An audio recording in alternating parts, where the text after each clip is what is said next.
keep stubbing my toe.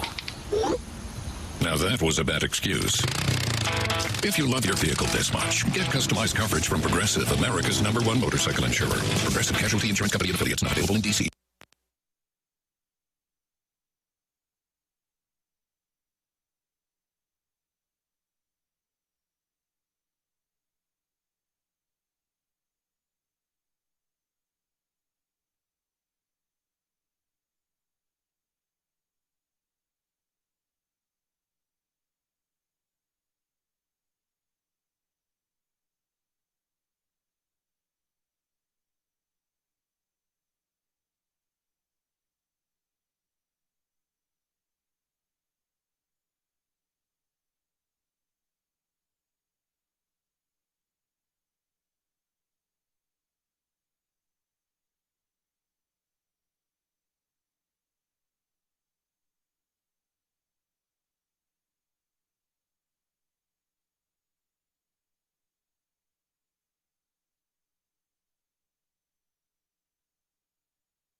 Seven o'clock in St. Louis. You are listening to The Morning After. It is presented to you by Brown and Crouppen from the Stiefel Studios on 101 ESPN and the TMA STL YouTube channel. Tim McKernan, Doug Vaughn, Martin Kilcoyne with the day off. Little Jackie Papers is on the ones and twos, and it's a program that welcomes you to participate anytime you want by texting in at 314-399-9646, by calling in at 314-974-0101, where Chairman Kurt stands by to filter your phone calls and your emails for our design, air, heating, and cooling email of the day, the morning after, at InsideSTL.com. And I'm working 314 is in the Form Energy YouTube chat and says, Poppy, no. Aye, Poppy, no. Yeah. What does that mean exactly? I'm working 314. It probably works in the 314, would be my guess. Okay. Well, we'll get right to that. We'll look into that. No, we won't. We'll let it go. Co-founder of Fairmount Park was ready to drag Martin's ass, but he's not here for it. But we'll text him to let him know. Yeah, Martin, that game sure was brisk yesterday. Boy, you got him. You got him really good. I'm going to text Martin now to let him know. Let him know. He had the under. Hope I F up your day, Martin. I think Martin gave us the under time of 2 hours and 19 minutes. I've had 2:21. 2:20. It went I don't know if that was available. 3:02, is that right? Yeah. The lifetime roofing lead is something that Doug Vaughn of News 4 St. Louis is charged with every morning here. That's Dustin McClendon of Lifetime Roofing. They're online at lifetimeroofingstl.com. It's not just roofing, though. Siding as well. James Hardy Siding, and they give you that lifetime warranty at Lifetime Roofing. Veteran-owned, locally owned, and they don't do business anywhere else but the St. Louis metropolitan area. They're not storm chasing. It's Lifetime Roofing, sponsor of the Lifetime Roofing lead, online at lifetimeroofingstl.com. Doug, Texans, Raiders. No, probably not. Doggies drew 2 nights ago with Sporting Kansas. Hear that? Sporting Kansas. Gary Woodland. Oh, my, what a story would be for a rock chalk Jayhawk to come into St. Louis and say, St. Louis is my town, see? And they'd be waving the weed on the 18th green. A fantasy Jackson has revisited hour after seeing Gary Woodland go low yesterday. Waving the weed? Well, you can do that too, but waving the wheat. You ever seen him waving the wheat? Oh, okay, sure. The Kansas wheat, celebration. Yeah. Okay, sure, yeah. So those are your 3 choices for the Lifetime Roofing lead. It's up to you now. Instead, I'm going to pick the Cardinals, who have given away a few games here in the last weeks, and yesterday they were given one by the Reds. Why do you say that? Well, Dane Myers had an easy fly ball in left center and dropped it. Cardinals get 2 in the 9th, go on to get, 4 more, 5 more, whatever, and win that game that they probably had no business winning. 10-9 over the Reds, and now just 2.5 out in the wild card, and yes, sirree, Daddy likey. Daddy likey very much. Daddy likey very much. It's about the most bizarre 9th inning I've seen in a while. That's what I was thinking. Not because it was ninth innings that stand out in my fandom. I was doing the math. I've probably watched more than 5,000 Cardinal baseball games, which is whatever. Do with it what you want. Some might say sad. Some might say, man, that's great. I don't know. That's in the eye of the beholder. But 9th innings that stand out, you certainly go Game 6, 2011, but that was more about the bottom half of the 9th inning. This was the top of the 9th and then the bottom of the 9th. We both happen to be watching it live. And I'm watching it live at Belle Reve, gathered at the 9th green with my family. And why, there's old Rory McIlroy and Xander Schauffele. And I have the phone down so my boys could watch it. And when they collided, or nearly collided, in left field, there was a little cheer let out from a corner of the 9th green. Not disturbing the players. People watching on their phones. Some people were gathered around and watching my phone. Oh. And unbelievable. Little did I know, I thought, okay, I'll check back in here 10 minutes later, just figuring it would have been over because they got to 10-5. Right. And I check back in and I go, oh my God, they're going to lose this game. Riley O'Brien cannot, under any circumstances, throw a strike. No. If you were watching it live, and I don't know, what percentage of the audience, Jackson, you think was watching it live? Yesterday, the percentage of the audience, 32%. Oh, it's a big number. I would go 15. A lot of people are at work. Right, but would you consider listening to the game as watching it? Wow, you're really speaking to the... I don't think so, no. Do you consider listening to an audiobook reading? No. Okay. You taking a shot? Well, you're consistent then, at least. All right, never mind. 32%. Okay. That's good. We'll never know, so it's fine. If you were watching it live, it was an unreal hour of baseball. Yeah. I mean, Jose Fermin had 2 hits in an inning. Guy wasn't even playing before that. But it was the J.J. Weatherholt drive to left and the confusion in the outfield. Dane Myers, who really was the reason why the Cardinals didn't win the 2 games earlier in the series, he decided to gift him back and doesn't make the catch. I don't believe he had made an error in 132 games. Terry Francona talked about it. I got that on YouTube. Not that you should have that, Jackson. I do. Oh, you do have it. God bless. Talked about it and actually really wasn't all that upset about it. Said it was his ball because he could tell that who was out there and left. Friedel? Yeah. Couldn't see it. And J.J. Weatherholtz at second base and kind of confused as to what celebration to make. I loved his reaction. It's like, oh, well. He's like, am I celebrating? I mean, it was because we're taking, now let's go back before the ninth inning. They're up 4-0. McGreevy's breezing along. Martin is looking wonderful on that under of 2 hours and 21 minutes. Boys are going to be in Philadelphia by 6 o'clock Eastern. And then, here we go. Doug, was that Matt McClain? I believe it was, yeah. He hit the great. And he's on the Prime Ministers? He is, but it hadn't helped much. Oh, I'm sorry. But he hit a grand slam, so was that bittersweet for you? Because you're happy for the Prime Ministers? He almost hit another one in the ninth. Yeah, to the warning track. Yeah. Stanek, Soriano, O'Brien, they all looked just completely out of gas. Yeah. They just had nothing. Do you recall, I used to love doubleheaders as a tyke because it was 2 days of baseball, Ernie Banks, or 2 games in one day. But the Cardinals, we have seen this team wiped out when they had the 5-4 against the Brewers back in July, and once again here against the Reds in August.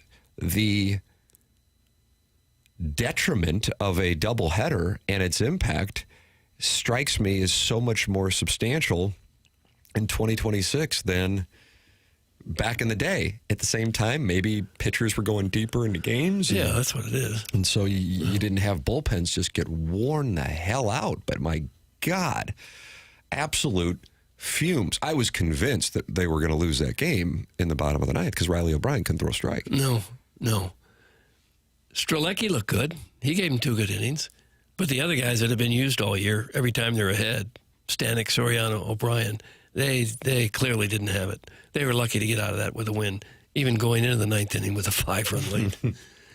Had that been fallen in front of Walker or gotten over his glove, they lose the game. Walker had to make a really good catch on that ball. Really nice catch. It went from an easy win, 2 hours and 15 minutes. Let's get on the plane, boys. See what's doing in eastern Pennsylvania. To what would have been a devastating loss to an incredible win with the most bizarre circumstances to what would have been like 5 times worse than it would have been had they just lost 5-4. Because not only do you lose the game, you've burned through these bullpen guys and blown a 5-run lead. Whew! But instead, you say your father likes the situation. Daddy likey. Daddy likey very much. Let's take a listen to this here, Papers. What do we have? We have the calls of this The call, festivity? the drop ball. Side of the infield, the pitch. High fly toward left center. Friedel and Myers converge. Sunshine, a battle of ball dropped. 2 runs will score. Weatherholtz at second. A gift. The Reds drop a fly ball that would have ended the game, and the Cardinals miraculously take the lead. Chip, you could see the trouble coming as those two are converging after the baseball in the last second. They're both calling it. Friedel there and right off the glove in center. My goodness. It looked like the kind of play you'd see in Sandlot ball somewhere. That kind of stuff happens in the high school level. Right.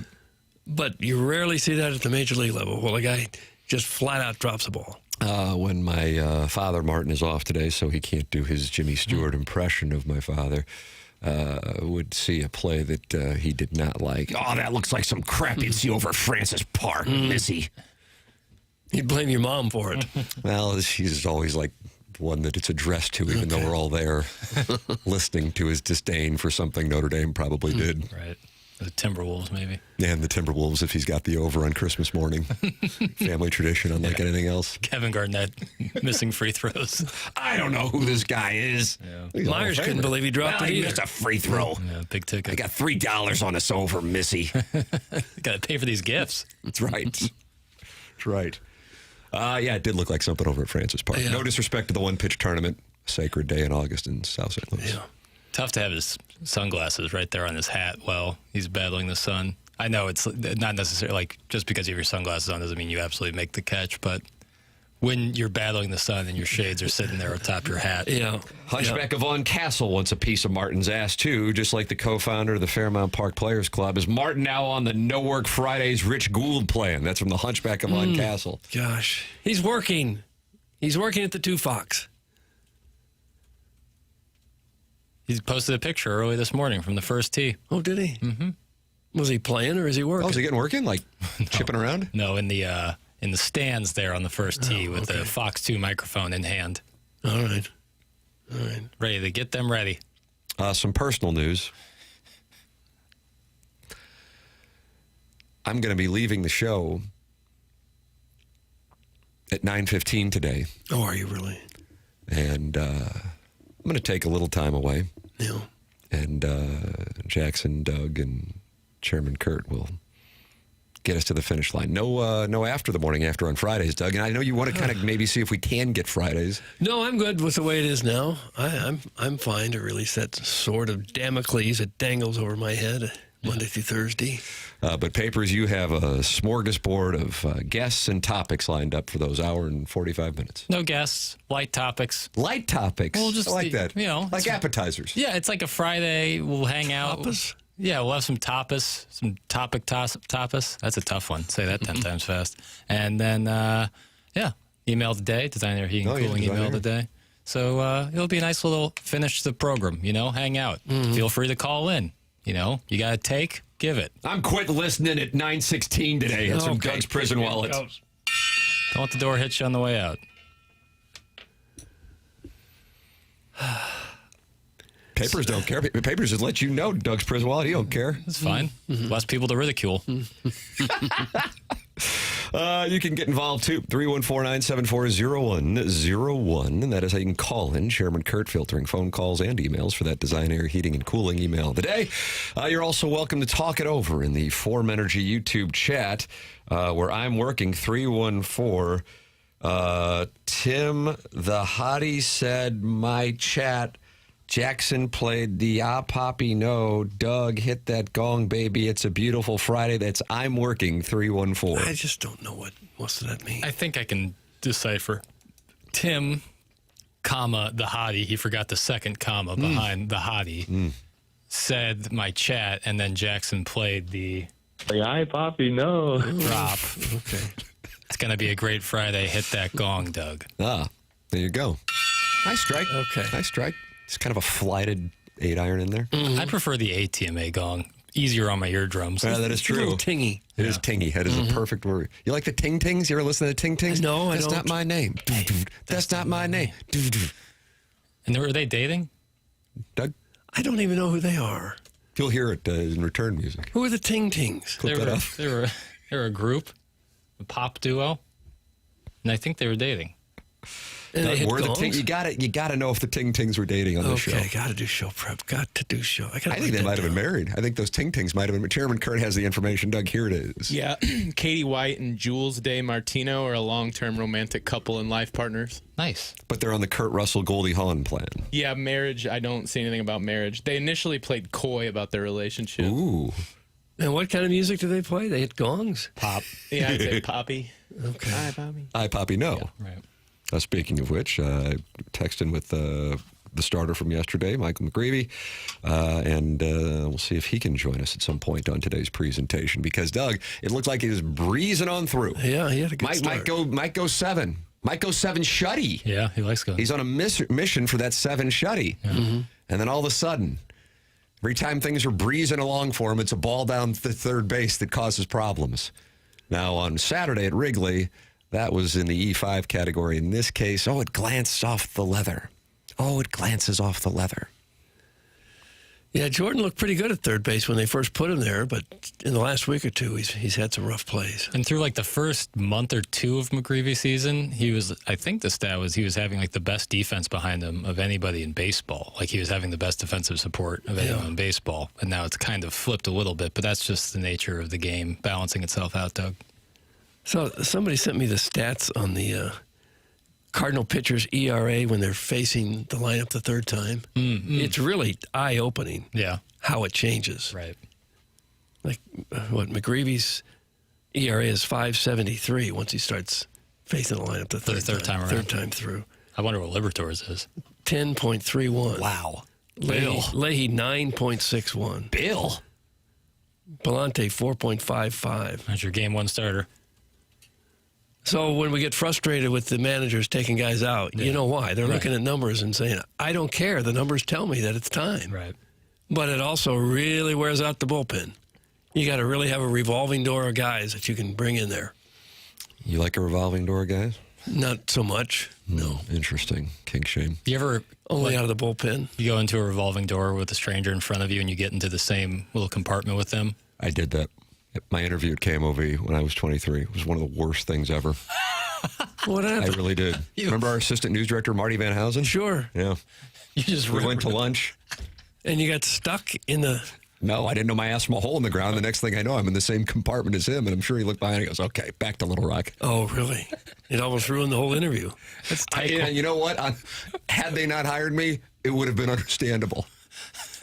Why is this little kid even here? And why is he in the same compartment with me in the revolving door at One Memorial Drive? And those are two fair questions. And it was a small revolving door, too. Not a lot of room. One. I could see him glance behind like, son of a bitch, his kid's in here with me. Maybe that's what put you over the edge, though. You That's kind of true. stood out. Maybe that's what got me that spot. In my mind, South City Tim at that time, straight out of Little Rock. Straight out of Little Rock. Straight out of Little Rock, had never seen a revolving door Probably before. the first time. Yeah. Eating potatoes. Like a little toothless kid who's never seen an airplane before.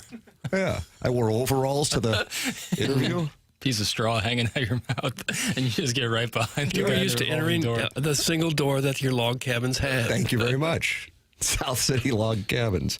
Tim, we all know you're going to Belle Reve. That's from Dirty Dan the Garbage Man, who is he suspended in the appliance discounters? Oh, I can check because I keep the log over I think it was a 6-day, and it Yeah, he happened got his this week. charges. It was 8 days. 8 days because I didn't like his attitude at all. That started on the 18th. So Yeah, so he's no. He's more not time to serve. eligible. He is not eligible. Nope. I said this briefly yesterday because we always have to explain on this show why we're missing time to be held accountable by the audience. It's my son's school's tournament today. And, Doug, I don't know why it starts at 10, but it starts at 10. Last year it started at noon. This year it starts at 10. Jackson, you worked over at Forest Park. You might know the reason. I don't know the reason. 10 is a pretty rare starting time. Usually either 8 or that noon or 1 time. I was surprised by that.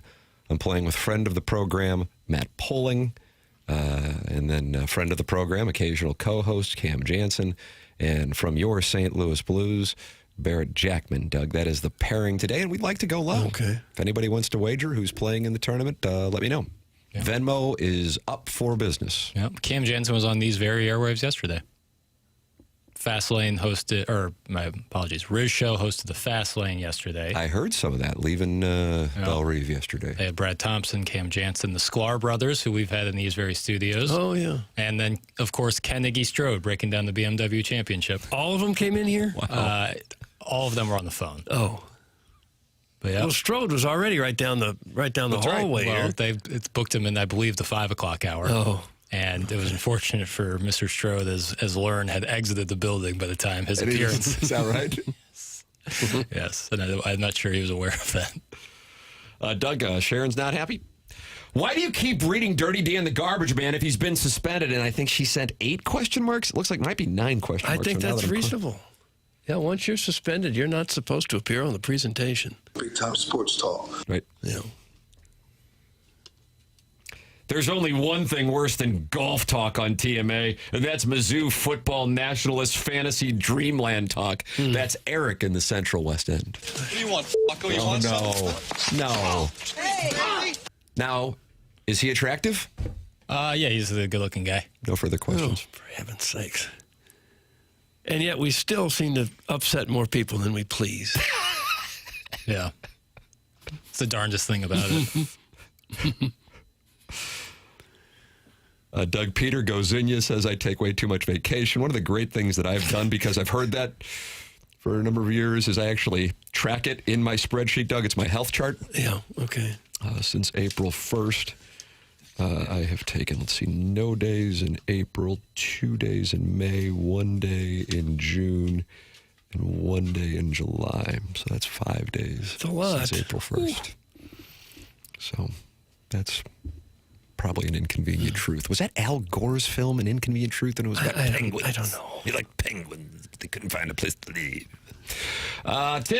Tim, what if, and hear me out, you just didn't leave. I know, you deserve the time away, and there's only so much Vaughn one can take. Ellipses, that's the 3 dots, Doug. But what about me and what I want?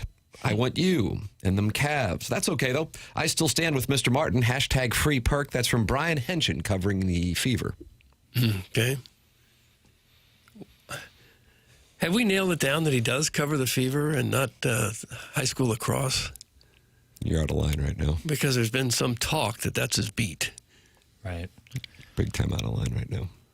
Well, with print media, oftentimes people have to cover Maybe several several different That could well be.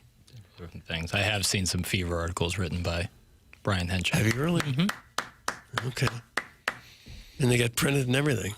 Or posted, I guess. Posted. I'm not sure of the physical Print status of the edition. Indianapolis Star. When was the last time you saw somebody reading a newspaper? Oh! My dad reads it all the time. I don't mean... Your dad still gets the physical paper? For sure. Wow. I saw a guy about 4 or 5 months ago reading the paper. I forget where it was. And it was like the darndest thing. I hadn't seen anyone actually reading a physical newspaper in a long time. A lot thinner. Oh, yeah. A lot thinner. But also the Sunday Times. I get that. Read that. My parents I think my text number is blocked because my messages don't get read anymore, and I'm constantly sending in banger after banger. It's from the 636. They're not that banger. Sharon, go back to clipping coupons. Get the oil changed in your Subaru and go grab your morning vapes. That's from the overbearing sports dad. I believe is sideways with Carlos Spicy Wiener, too. I think. Yeah. You don't see people clipping coupons either, speaking of printing, getting the newspaper. No, yeah, that's just right on those the phone. coupons. Yeah. You're welcome to express your disdain in that Form Energy YouTube chat. 212 friends are in there talking to Scorsy and Billiken Boy and Mr. Seawalk and Iggy's prison window hand. They're all in there with Kitty Bates and the Jeffco Hunter. So you can join in and subscribe to that TMA STL YouTube channel and watch the program from 7 to 11. Now, Monday through Thursday, you can watch it from 7 a.m. to 12 p.m., but here on Friday, 7 a.m. to 11 a.m. on 101 ESPN. The Cardinals coming off a Jim Dandy. Doug, they will be put to the test this weekend. Just in general, they could be playing the Rockies and have a problem because I don't know how they are going to be able to survive with a bullpen. Do you like this? In tatters? Yeah, well, not really. They need a game where they score 9 or 10 runs. Well, good news. They're going up against Jesus Luzardo and Christopher Sanchez coming up in 2 of the next 3. Maybe Andrew Painter can get him. Yeah. Funny thing is that 2 weeks ago, Painter was in town, and the Phillies were in the exact same spot as the Cardinals, where they had nobody to pitch and had to go with some rando to close out the game, and they were able to do so. But that was the game where the Cardinals, I think, were down 5-1 and came back, made it 5-4, but weren't able to get over the top. Ideally, they can get that tonight as they try to stay in this thing 2.5 games back of the San Diego Padres, a game and a half back of the Diamondbacks, and a game and a half up on the Pirates. The Reds, Doug, had their dreams dashed yesterday. They're now 7 back. Yeah, probably not going to happen for them. I see Sonny Gray pitches tonight for Boston. You see the year he's having? He's 15-3 with a 2.65 ERA. He's in the Cy Young conversation. Sonny. And the Cardinals are still paying him. That like hurts. that? No, I don't like that they're still paying him. I don't like that he's suddenly one of the best pitchers in the game again. Everything's just wet. He doesn't have to deal with the humidity there. I guess. How about we get some real sports journalism with Frank Cusimano? That's a Benny Hill snuff box. Well, how about Frank? I've seen Frank the last couple days, as a matter of fact. fact. Have you? At the golf course? Absolutely. Yeah, he loves it. Were you out there? You weren't out there yesterday, Papers, were you? Nope. Women wanted to be like him, and guys wanted to be with him. Who was he talking about there? Arnie. Doug, Chairman Kurt has sent me that there was a caller on the line. Do you see that? You see the siren emojis? You see the siren emojis right there? You see them? Oh, yeah. That means red alert. What do we have here, Chairman? We have Aaron in lingerie. Oh, for heaven's sakes. Doug. It's going to be a guy. It's going to be a barrel-chested gentleman. Good morning, Aaron. You're on with Doug Vaughn. Good morning. Hello, Aaron. So, I like the name Aaron in lingerie because I got a little spinoff from Bruce and Shoes. A little spin-off? What do you mean by that? Well, you know, you guys always talk about Bruce and Shoes. Oh, well, we did a few years ago, yeah.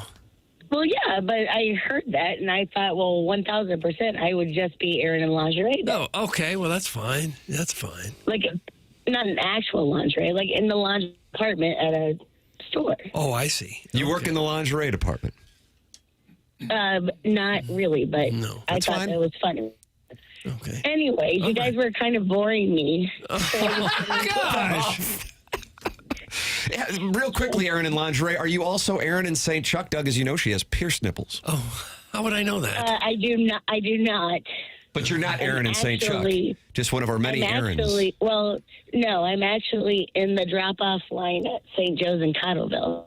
Like a Cottleville resident. Okay. Probably not happy with Webster Groves. I wouldn't think Are you so. sideways with Webster Groves? Oh, Aaron? no, I love Webster Groves. Benedict Arnold. But you guys were boring me, so I want to entertain you for a minute. Oh, great. Sounds good. You kind of a Kirstie Alley voice, Doug. You hear that? I like that, though. Jackson, you like that? Do you notice I do have a scratchy voice. Yeah.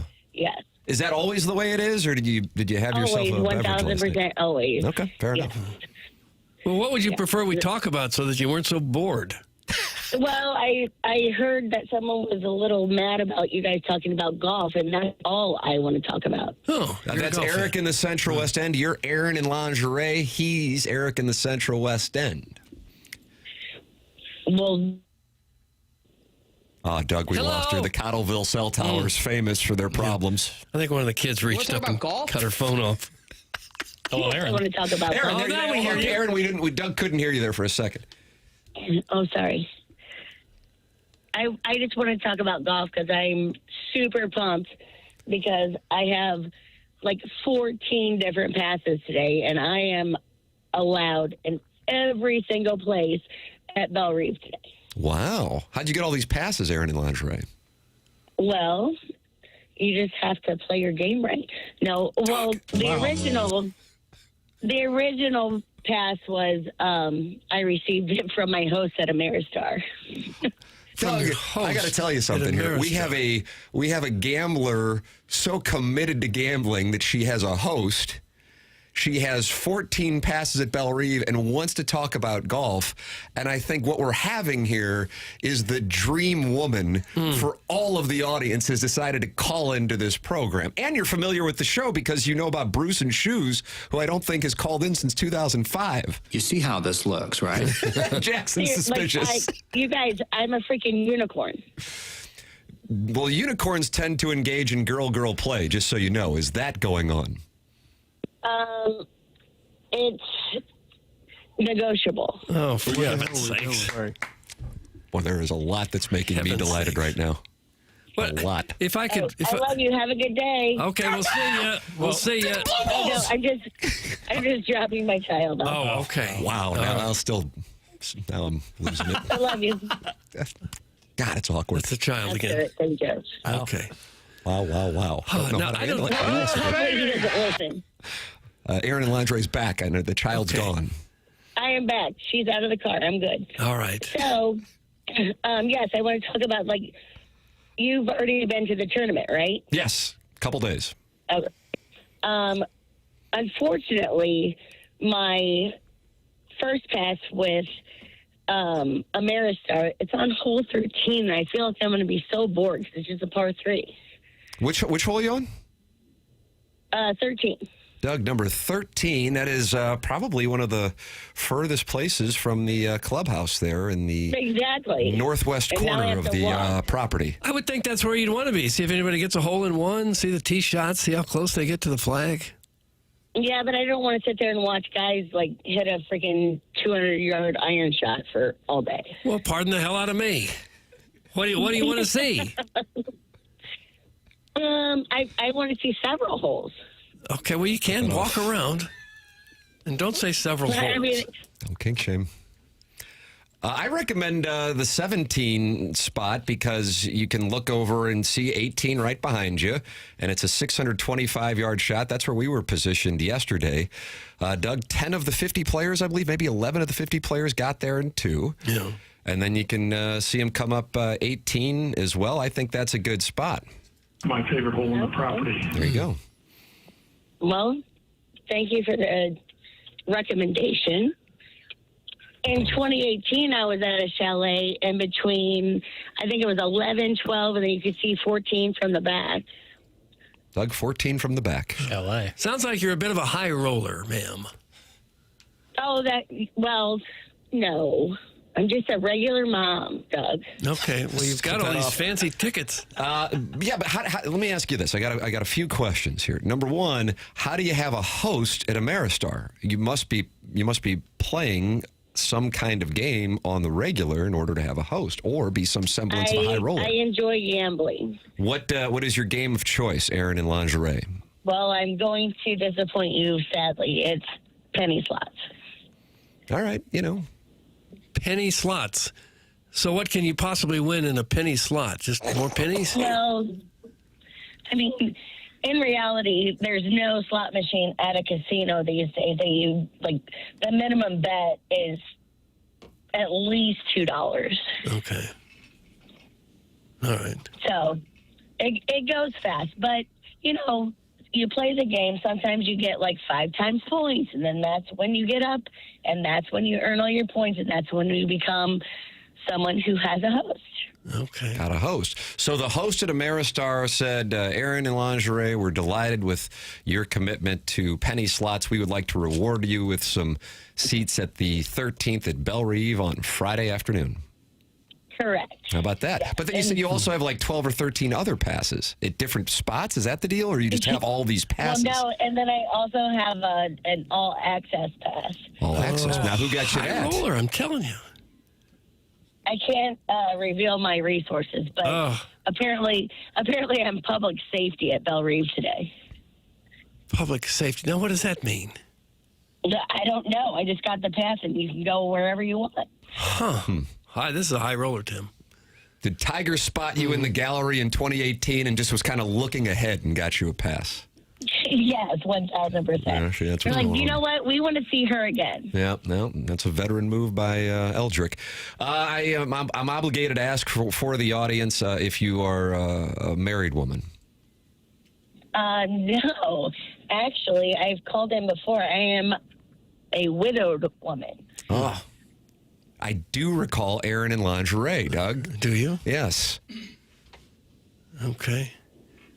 Well, since there's no one at home and you drop the kids off to school, do you just head right to the casino and start smoking? Well, it's really fun now because I can just drop one off and the other one can drive himself to the SMEC. Oh, and then you go to the shout casino. out for St. Louis U High West. D-World. Shout out.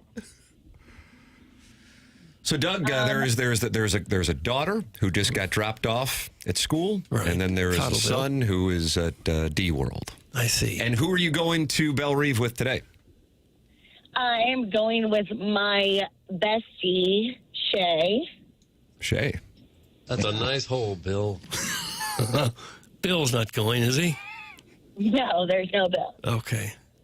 But I did want to tell you guys that my host asked me to be in an Ameristar golf tournament at Whitmore a couple of weeks ago, and I did receive a prize for the longest women's drive.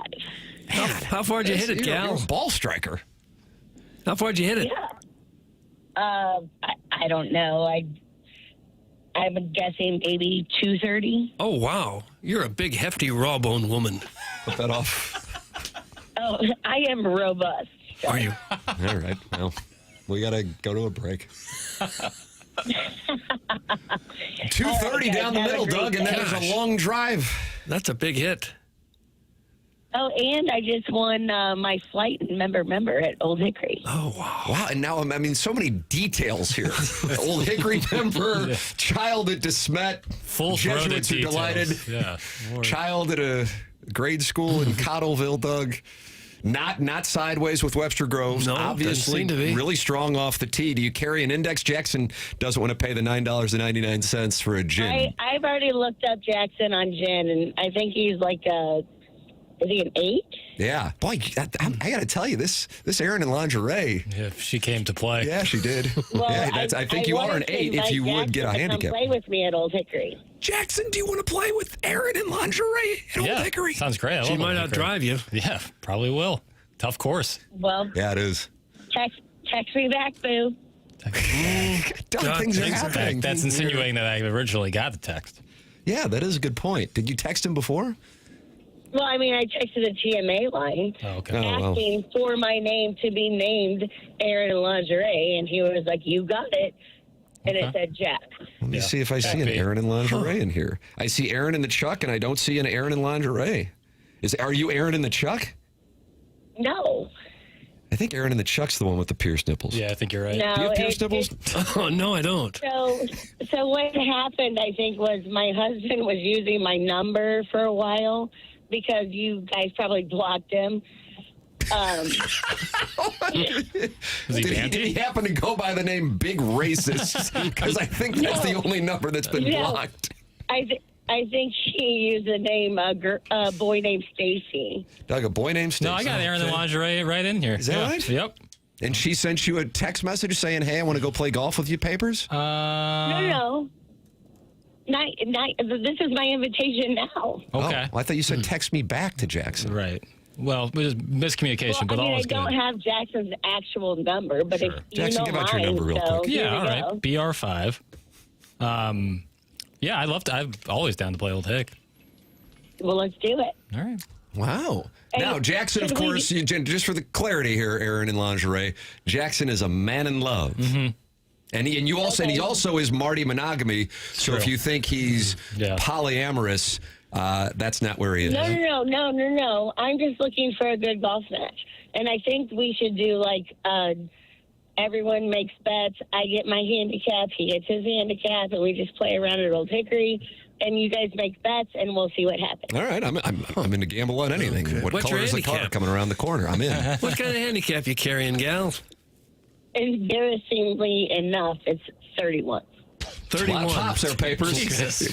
Jackson will be giving about 23 pops, so Erin will get a couple on some holes. You drive at 230, and I'm having to give you almost 2 shots a hole. She's lying -1, 80 yards from the green. I only play at Old Hickory.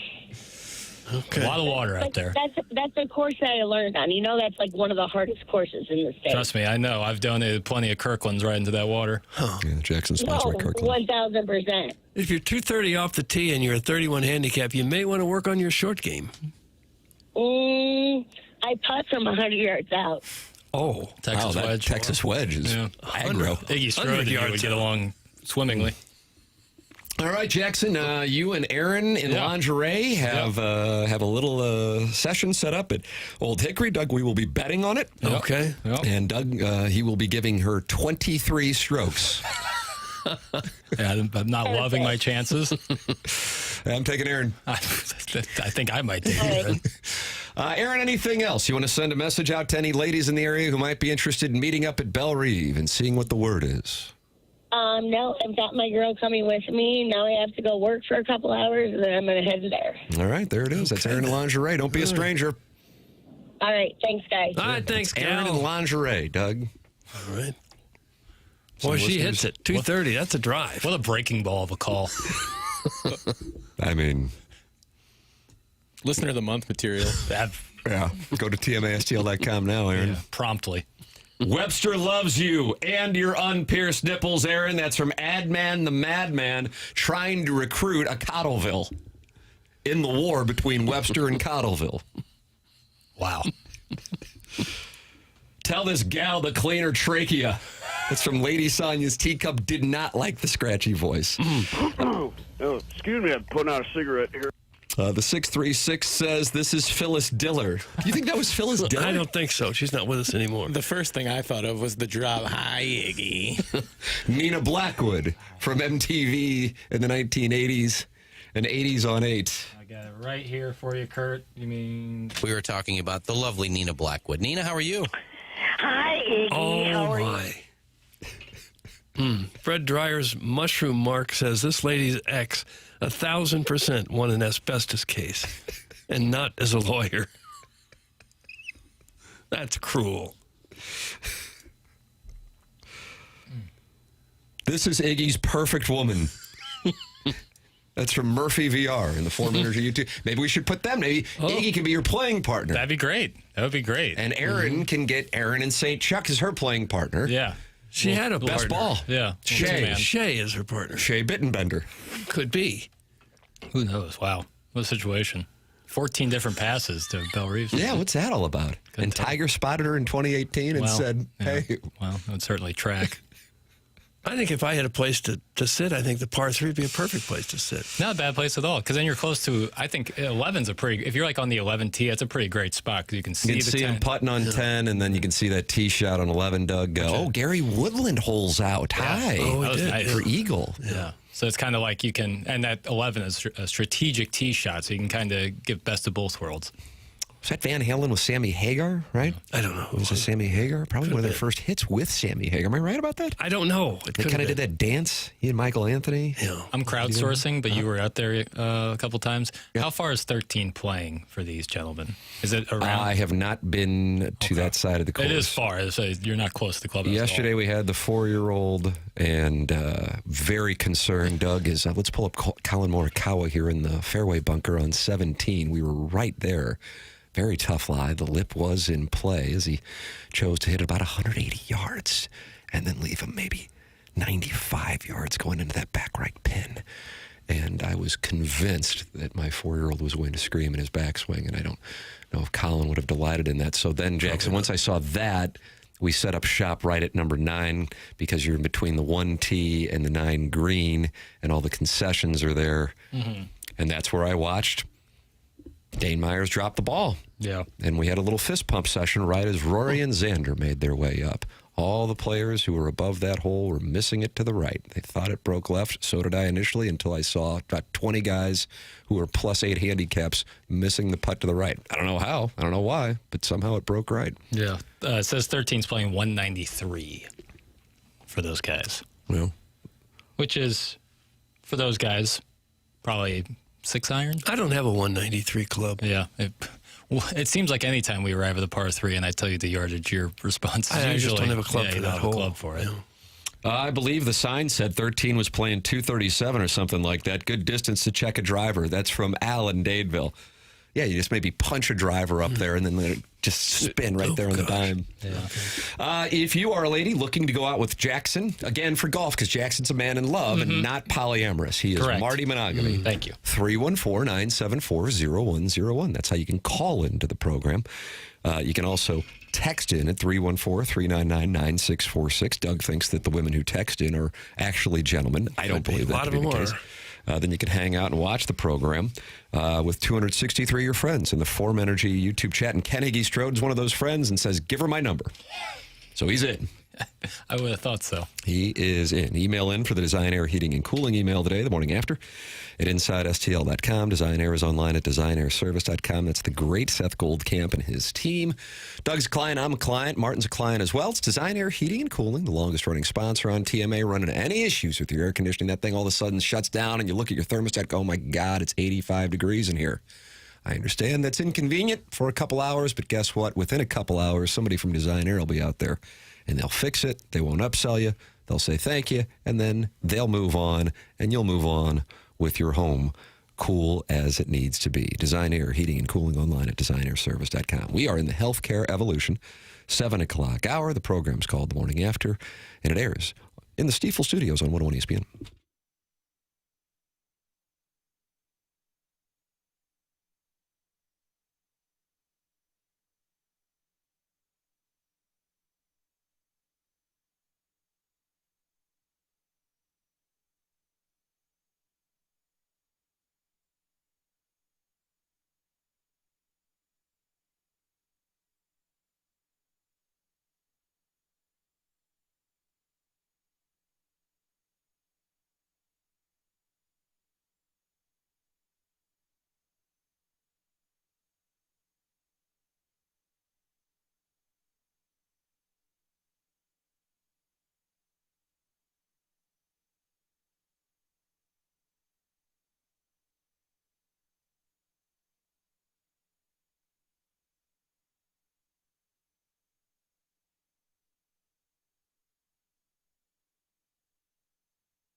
Thought I put in a song request. Do you remember me putting in a song request?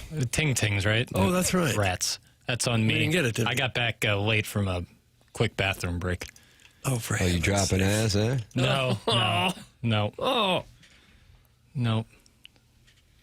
It's TMA 101 ESPN. That'd be really quick. Healthcare Revolution, 7 o'clock hour. We're in the Stiefel studios. My name is Tim McKernan. On my right is Doug Vaughn. On his right is an empty chair because Martin Kilcoyne is vacationing in the Hamptons today.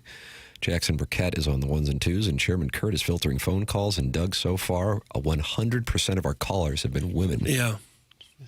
Just like every other day. Yep. Ladies love this show. Well. If you are a lady and you want to talk it over and invite Jackson out, but again, man in love and monogamous, 314-974-0101. Jackson has a match with Aaron in lingerie that will take place at Old Hickory. Jackson playing as an 8 will be giving about, 23 pops? 23 pops. to Aaron in lingerie, who won a long drive contest at Whitmore by hitting it 230 yards. So on a couple of holes, Doug, she'll be lying -1 in the middle of the fairway. I've literally never played well at Old Hickory. I've probably played that course 6 times. So you're vulnerable there. Front 9 I've played okay. Back 9 is quite difficult. Doug, let's pull up the back 9. Okay. Well, and number 10, and got that water on the right. You're going to have to aim left, but those fairway bunkers are tempting your tummy. Heads up. 11's no easier with the moguls that. Let's pull up the. What do you see? See those moguls? I'm not looking at moguls. Near the green there. It's a hard track. Great course, though. So will you? I guess she gets to tee off at the ladies' tees. Right. Blast at 230. Yeah. -1 or 0 in the fairway. Yeah. Does anything scream St. Louis more than a self-proclaimed robust mom who sounds like Nina Blackwood from MTV dropping her kid off at school in Cottleville while discussing lesbian sex on a second-tier radio show? Ooh, we're up to a second tier. Next up this afternoon, auditioning for Secret Lives of Suburban Wives Season 2. Iggy will be in touch. That's from the Hoosier Trojan Horse. And then just hammering penny slots. Just working that lever. Why would someone need a host at a casino? Need is less so. Well, what does a host do? Hook up. Hospitality, make you feel welcome. You'll probably come back, continue to spend your money. You clearly are spending money. There's plenty of casinos in this town. So if you get the good hospitality from one where they take care of you, give you a couple comps, you're more likely to come back to that casino as of a case of other ones. So you tell them you're coming and you're greeted at the door? A host comes to you. You don't come to the host. They identify who's playing a lot.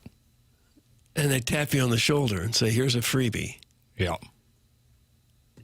You act like you have some experience with No, them. sir. I have some friends who like to wager. Yeah. Erin in lingerie is now texting in, and she has texted in quite a bit. I don't know how I haven't seen these. And texted in this week. I guess I just assumed it was a gentleman. Which was wrong of you. Yeah. Doug, she is sending in screenshots of her drives. Here is my drive on 1 yesterday from the red tees. And it looks like it went 202 yards. So she's about 40 yards from the green. Okay. It's a tough. It's going to be tough for me. I'll just say that. And she says I have hosts in Las Vegas too. Yeah. Jackson. I can imagine. Yeah. Where you think at? So you just sit down. You just sit down and stay there for an hour, and someone comes up to you and says, "Hey, can I get you a drink?" You're going to need to do more than an hour. Now you're going to have one of those players cards, and they're going to see your activity, and they're going to like, oh, we want to make sure this person comes back because they finna lose some money. Right. So we're going to give them a room. You saw what Sam Ace Rothstein did with the Japanese businessman, right? I didn't really see that. And then Don Rickles maybe kicked out some wiring on the plane. That's right. Am I the only one punching my fist through the radio with that Tier 2 comment? That's from Tim's Toothless Bottom Boy. Okay.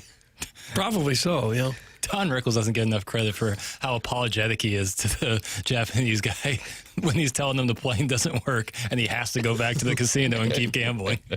He did a wonderful job. So funny.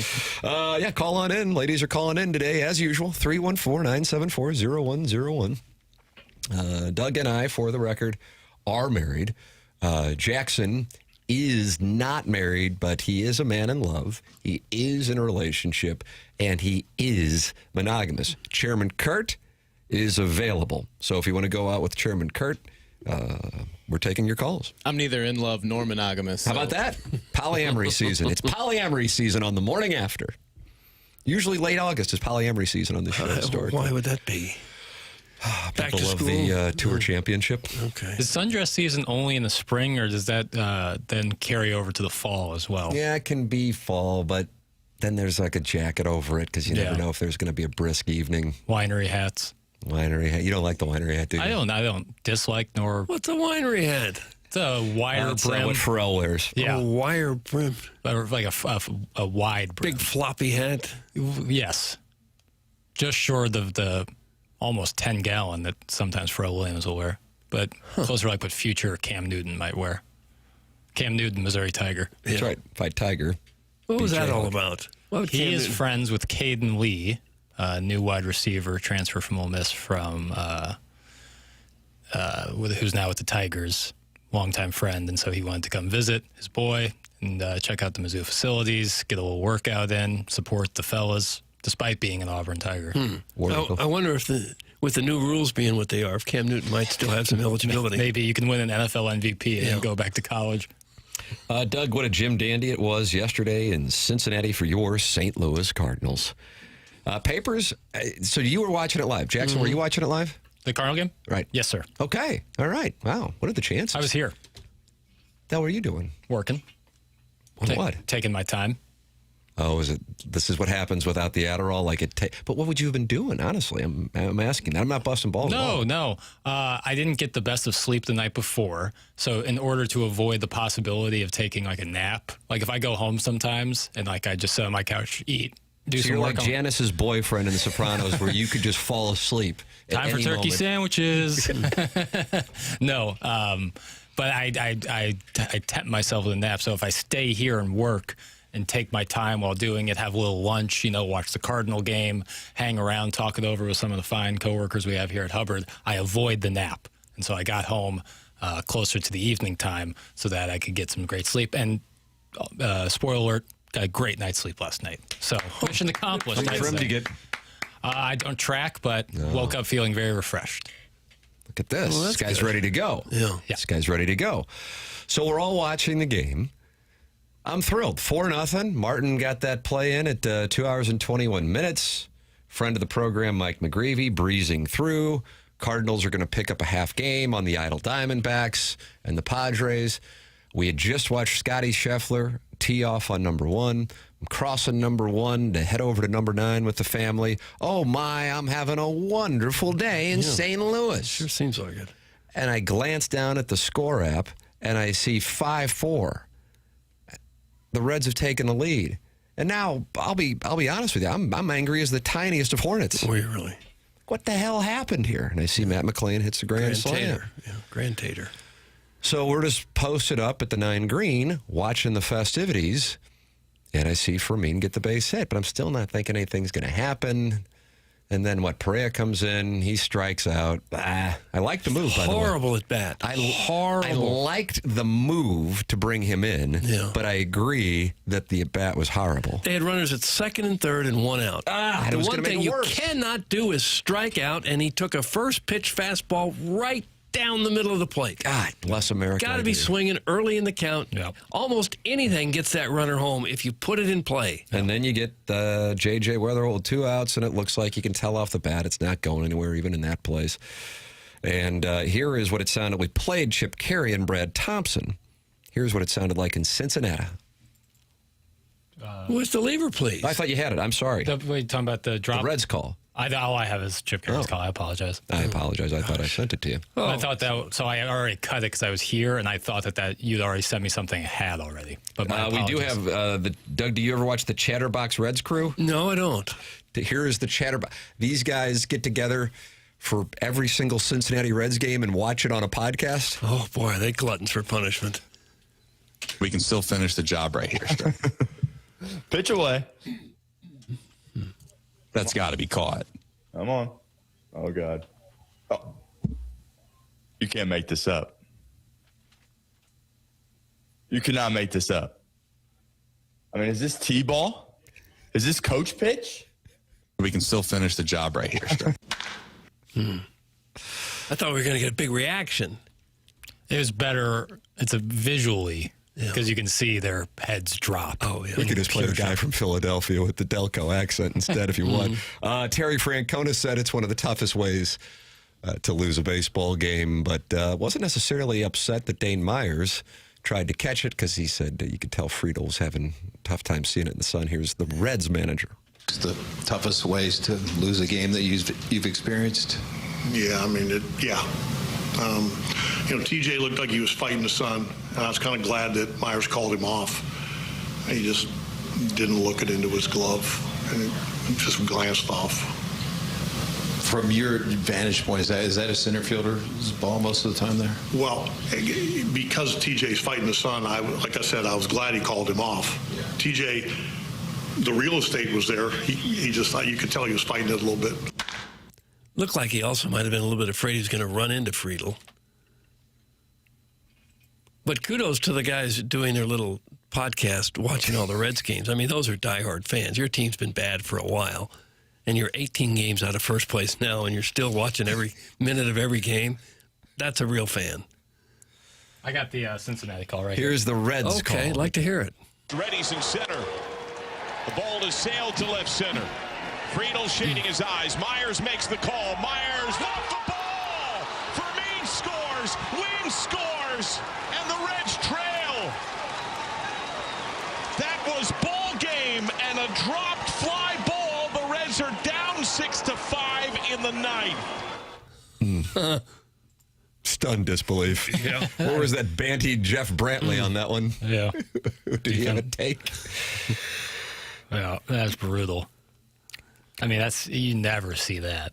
Doing a YouTube watch party for every Reds game honestly sounds like a version of hell. That's from the Hunchback of Vaughn. It's like a fancy football punishment. They could be working off prison time or something. Yeah. They're two guys, I would think, right around in the 30. Yeah, and they do. It's Chatterbox Sports. Chatterbox Sports is the name of the outlet. And they do that's where I got the Terry Francona audio. They tip of the cap. Yeah, they had a bunch of there's an opportunity, Doug. Joe Burrow stuff from Bengals camp. So I mean, I think they do somewhat serious sports journalism, but they do watch every Reds game live, which, again, that is a special kind of hell. We send out, here's what we do. We hire a guy fresh out of the University of Missouri, say, or lass, I don't care, whoever's the best one for the job. Yeah.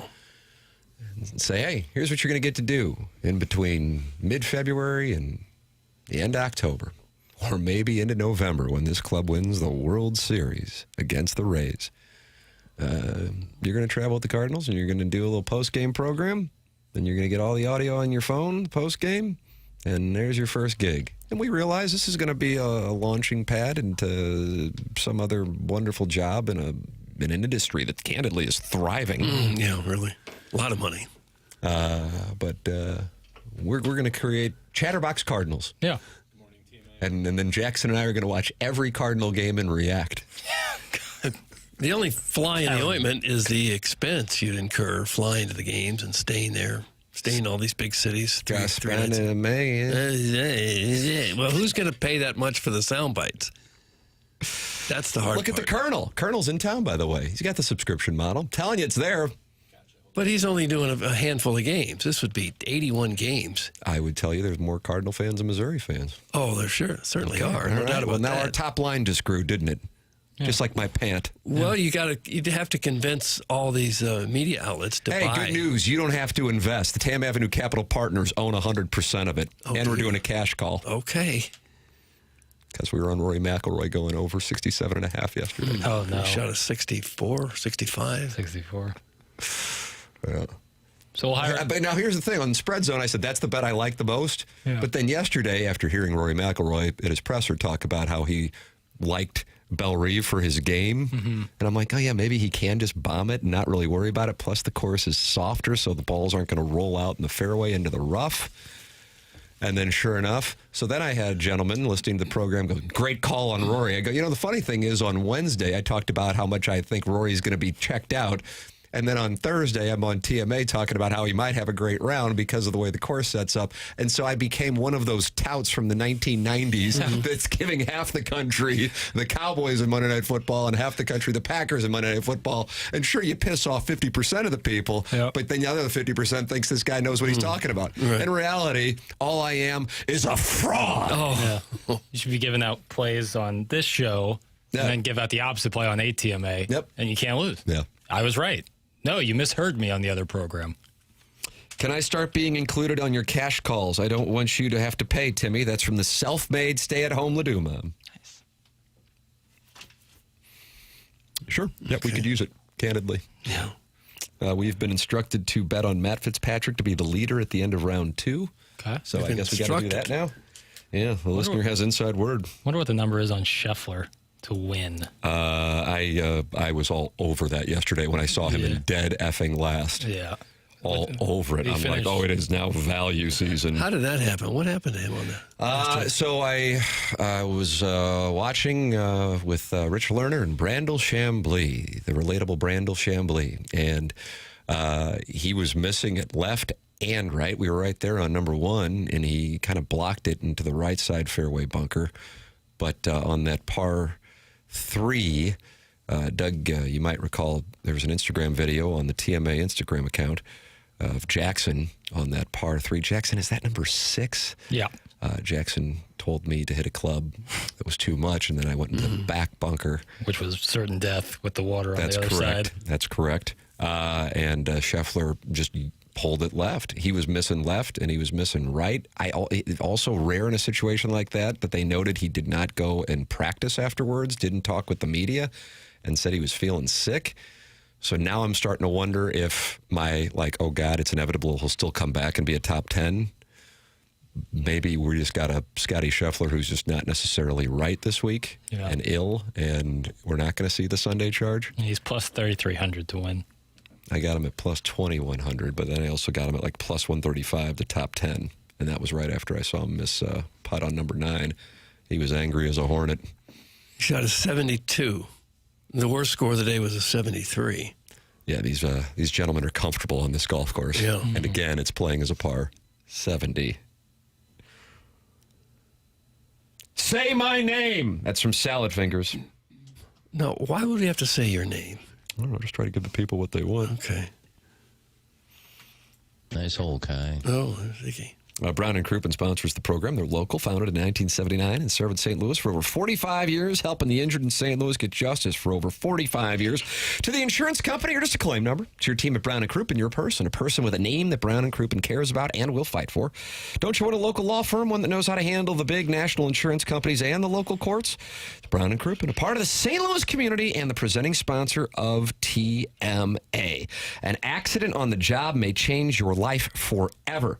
Can you get back to work? Will the company treat you right? If you have been seriously hurt at work, let Brown & Crouppen put the pieces back together. It's Brown & Crouppen. If you think you may need Brown & Crouppen services, call 314-222-2222 or go to getpc.com. Make sure you let them know you heard about them on TMA. Remember, the choice of a lawyer is an important decision. It should not be based solely on advertisements. The program's called The Morning After. Tim McKernan, Doug Vaughn, Martin Kilcoyne off today. Little Jackie Papers on the ones and twos. Chairman Kurt filtering phone calls and emails. Design, Air, Heating, and Cooling email today coming up on the Polos Plus dossier at 9:45. We have the VIP Auto Accessories drops of the week coming up at 8:45. It's TMA 101 ESPN.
This is Jackson with a SportsCenter update that's brought to you by Universal Windows Direct. The Cardinals win in Cincinnati yesterday. Make that 5 series wins in a row for the Redbirds. They now head to Philadelphia to take on the Phillies. That's going to be a 5:40 p.m. first pitch. Hunter Dobbins on the mound for the Redbirds.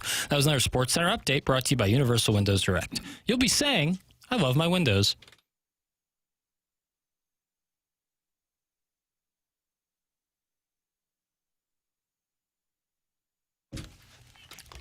Here you go, Doug. This is the one you wanted. Okay. The Ting Tings. Gotcha.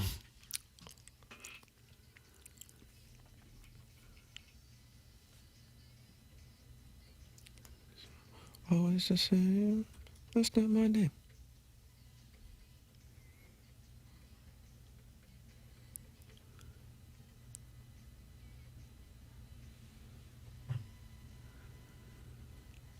Nice.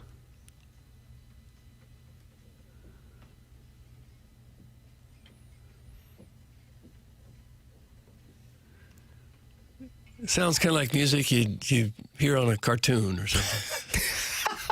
Doesn't it? Maybe Barney's dancing around in the background. Barney, Fred Flintstone's buddy.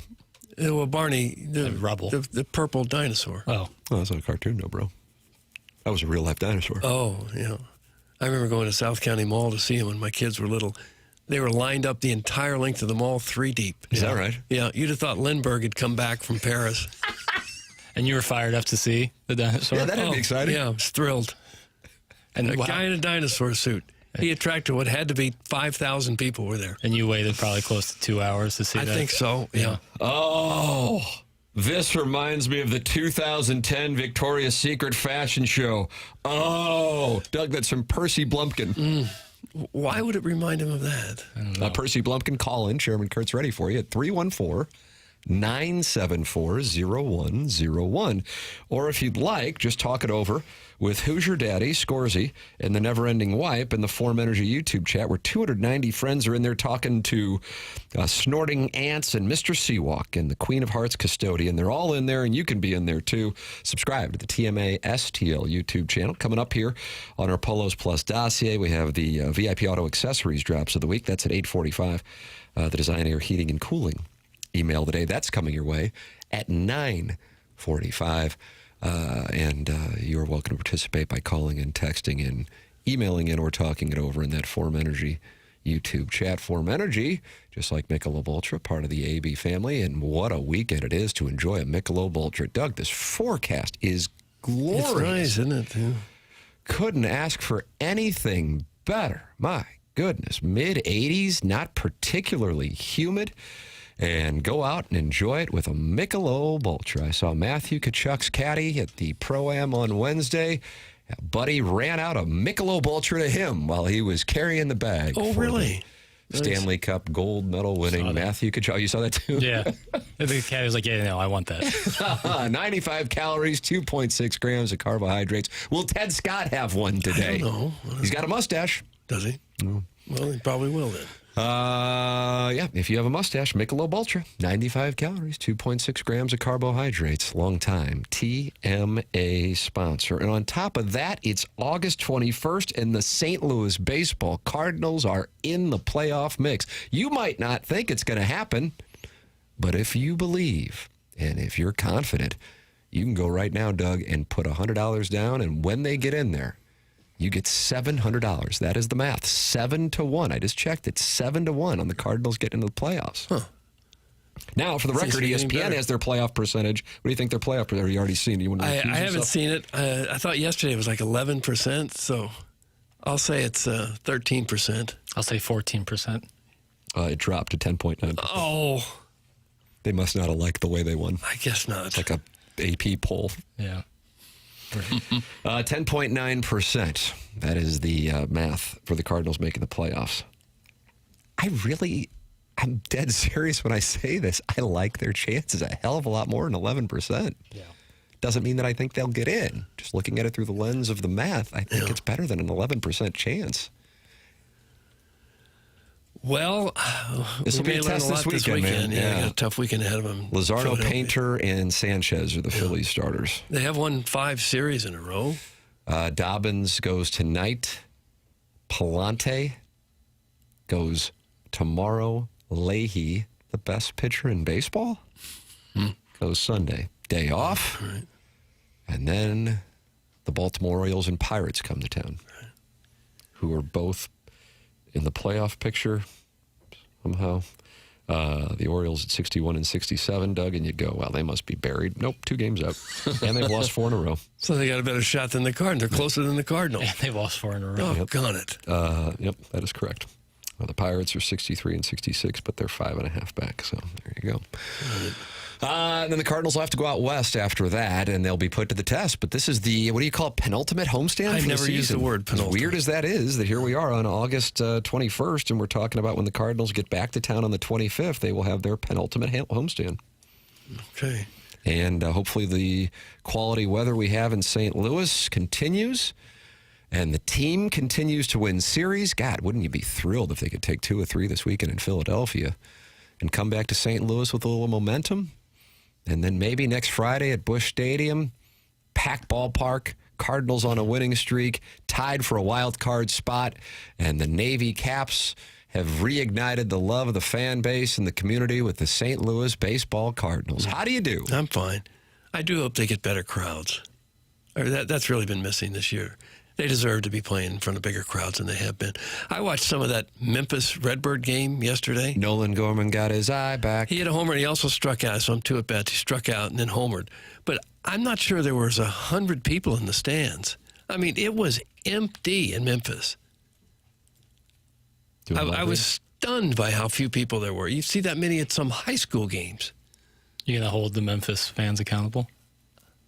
Maybe day game on Thursday in Memphis, watching minor league baseball doesn't excite everyone like it does me. But if it's just nobody there. Nolan Gorman got his eye back. Well, Nolan Gorman with a home run last night. Doug, how many home runs does he have in his last 15 games? How about 5? No, that was the one last night. Oh. And he's 3 for 43. That's tearing it up. With 23 strikeouts. Jesus. That's better than 24. He is hitting 70. His batting average is 70? That's right. In the last 15 games. Maybe he needs the crowd. So probably not. He's a crowd guy. Yeah, he was interviewed after the game and attacked the Memphis fans for not showing up. I don't think he attacks anybody. I don't see him even say anything on the baseball field. Not the most emotional. When he had a home run, he just kind of slowly jogged around the field and just kind of walked back to the dugout. Yeah. Enough of the Cardinal talk! I tuned in for a breakdown of the Bananas game tonight. The only team to sell out Busch Stadium in the last 3 years. Doug, that's from Plowsy's dog guy. Tickets hard to come by. Hard to come by. People really love that. I don't really have that much interest in going. Maybe I should. Maybe it'd be Well, different. you don't have young children. No. This isn't something I think that like adults are going to. Oh, I don't know. I think everybody's going. Well, adults with kids, right? Am I off on that's this? the key demographic, yes. I think that, right. Yeah, it's like the Harlem Globetrotters. Right. Like if you go to a Harlem Globetrotters game, it's pretty much for kids. Like it's very kid-focused. I think Savannah Banana is similar. I think they try to attract as many people as possible. Clearly, they're selling out every stadium they go to, but I think their key demographic is young folks and families, communities. They were advertising, go meet a couple of the Savannah Bananas at Dairy Queen and Baldwin yesterday. I was tempted. What about the one at Hampton and Eichelberger? I went to the one in Webster instead. Oh, did you really? Did you get Brazier? No, I just got my ice cream cone, my medium vanilla swirl. You went back-to-back days on the cone? That's right. And I went home and had another one. I'm not proud of this. So you came on the air. You scold everyone else for eating wingy. I'm not proud. That's true. Yesterday you came on these airwaves and were just furious with yourself for getting an ice cream cone, then going home and having an ice cream bar. That's right. And then you repeated the same operation. damn thing the next night. I'm not proud of it. No. I need help. No. I'm going to have to go on one of those POFO podcasts to see if I can get some help for this ice cream If addiction. nothing else, the drive to Swansea will keep you from, well, no, there could be Dairy Queens on the way there. I think there's one in Caseyville there. Oh, no. We specialize in addiction and recovery, Doug. And it sounds like you might be going through that a little bit. I could be. Yeah. Oh, my God, they're so good. Ice cream is addictive. Yo, Doug, are you going to see the Bananas this weekend? That's from the Jerkwood from Kirkwood. I do not have tickets, no. Maybe if there's an ice cream cone available. Yeah, I wonder if you would go if you could get some Dippin' Dots. That's a whole horse of a different color. I don't like Dippin' Dots. No, it's just like ice. Little ice chunks. Yeah. So you guys are selling on Dippin' Dots? Yeah. Big time. Big time sale of Dippin' Dots here on TMA 101 ESPN and the TMA STL YouTube channel. James Carlton, longtime TMA sponsor. Colonel's going to be in town, and Colonel's brought to you by James Carlton. Colonel's going to be here all weekend. He's fired up to go. Hell yeah. He loves golf, doesn't he? He went to the Ryder Cup. He went to the Ryder Cup in Rome. Yeah. Yeah, so he's all fired up. Colonel and I might get together for a libate. What are you doing tonight? Are you man and loving tonight? Likely, yeah. Man and loving? Yeah. All right. But I've never met the Colonel. You've never met the Colonel? Never met him in person, no. See, I got this tournament today, and I tend to think I might have a libation or two. With your pairing? Yes. I would imagine there will be some libations in your future. Yeah, I think Cam likes to have one every once in a while. Once in a while, yeah. And then next thing I know, it's like 3 o'clock, 4 o'clock, and I'm getting off the course. Yeah. And Doug, I'm approaching 50. I can't go 12, 15 hours. Right. But if the Colonel's sitting at the cocktail lounge and we can sit there and I can read the Power Mizzou message board from the Colonel's perspective, yeah, that's worth sitting there and hanging out. Well, if it's like 4 or 5 o'clock, I could maybe stop by, especially because you're in my neck of the woods. Stop off for one. Yeah, you're in my neck of the woods if you're at Forest P there. Yeah. So just keep me in your Well, the mind. Colonel's going to be at the tournament. So this never will be mind. more like a 7 o'clock thing. Yeah, probably out. Where are you going, Wright's Tavern? Yeah, there. Or maybe we'll just fly out to Vegas. Oh, really? Got a Just host. a quickie flight out there? Got a host. So you have a host, just like Garen and Lingerie. Yeah, got a host at Circus. Circus. That's big time. It's big time, man. Big time. I'll ride the roller coaster.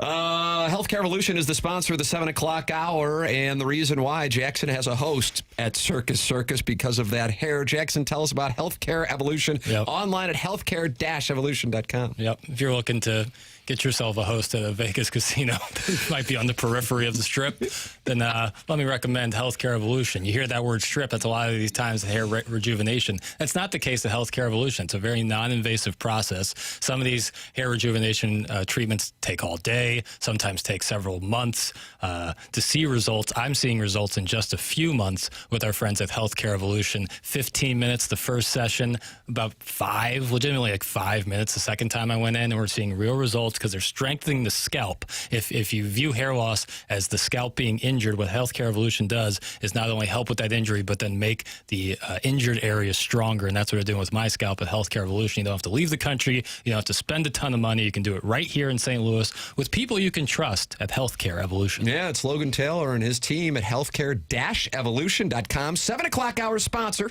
on the morning after. It's Healthcare Evolution, and they have made Jackson's hair just luxurious, Doug. I mean, it's a pompadour. The blonde Elvis is what they're calling him. Yeah. Golden Circus Pompadour. Golden Circus Pompadour. I like when Dippin' Dots get all melt on the side of the cup. That's from Mr. Licks. Why don't they have Dairy Queen at Busch Stadium? Don't you think it'd be a huge hit? They got other frozen custard places and ice cream places. I want Dairy Queen. Okay. You seem to be open to other suggestions. Wouldn't that be a no-brainer to have just a pleasant little ice cream cone there? But they have places to get them. I want Dairy Queen. Okay, but in the Cardinals' mind, they have places that they don't necessarily need. Maybe Dairy Queen charges more. I don't know.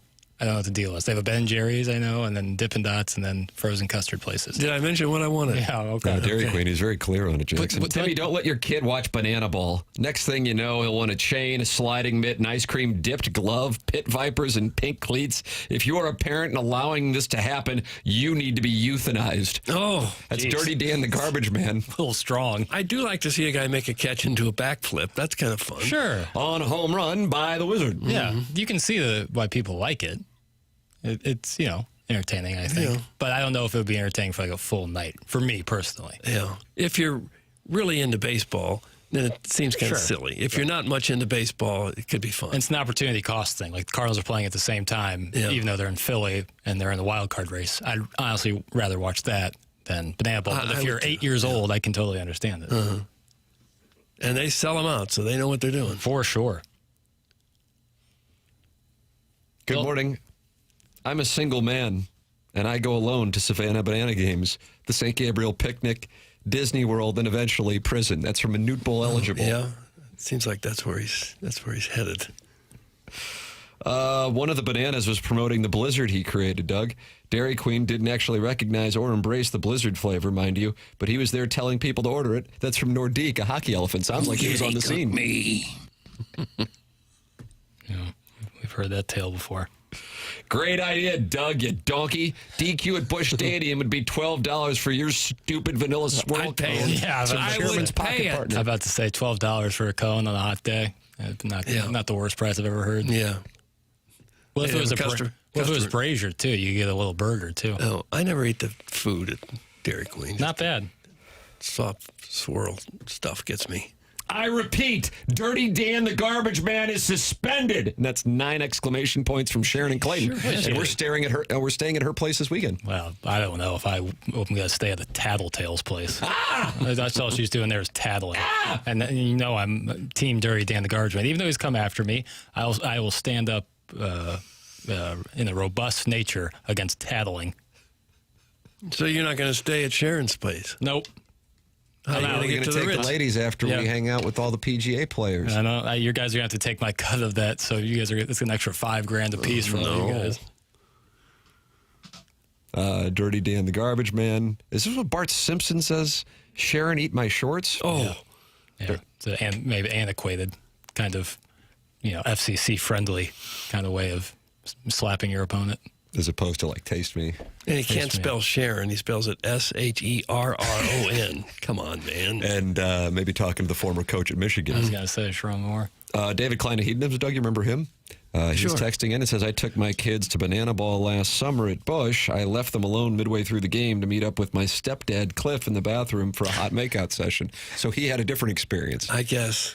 Cliff just hangs out at the men's room at Busch Stadium. Put that off. Like sets up a booth of some sort. You ever gone to a bar where they have a guy in the bathroom, like an attendant with it's the worst. With a tray of wares that they're selling? Yeah. Mints. Yeah. Lotions and salves. Yeah. I don't need any of that. It's you never want to, and sometimes it's like candy bars. You never want to buy food in the bathroom. No. And I don't want to pay a man for washing my hands. No. Nashville has a bunch of that. Nashville has a bunch of the bathrooms. A lot of bathroom attendees in Nashville? Some of those bars I've noticed a couple bars in Nashville, those rooftop bars, they'll have bathroom attendants. Like, what would I carry? $3 to tip this guy in the bathroom? How many jobs do you have to turn down before you settle for the job in the men's room? Put that up. You can text in. Many are doing so at 314-399-9646. And then you can also just open up your YouTube app, watch the program. And if you want, you can interact with 324 friends who are in the TMA STL YouTube chat, which is brought to you by Form Energy. Pope Jugs is talking to the Queen of Hearts custodian, who's talking to the TMA remote lamp, and Tashara Jones Snowplow, who's talking to Adman, the madman, who said O'Connell's or Carl's Drive-In. Somebody must ask for a great burger. That's what I would gather. I don't know. Chairman Kurt, I see, is in there, and you said, now I kind of want a Burger Queen? The Queen of Hearts custodian. Oh, fair. Yeah, I was asking for the best burger? No, they just mentioned one, and it kind of just caught my eye a little bit. Got it. Carl's is a good answer. Oh, you better believe it, brother. I don't know if there's a better answer. You know, they're doing credit cards now there, huh? Really? Yeah. Oh, I guess nice. Pizza Go-Go's the last man standing.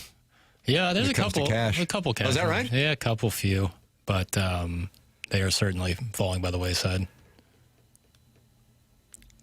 They won't even take your cash at some places. For sure. I'm talking about Pizza Go-Go. Cardinal games, I don't know if you can pay in cash. Yeah, Blue, same way. Mm-hmm. And yet the lettering on the dollar bill says good for all debts, public and private.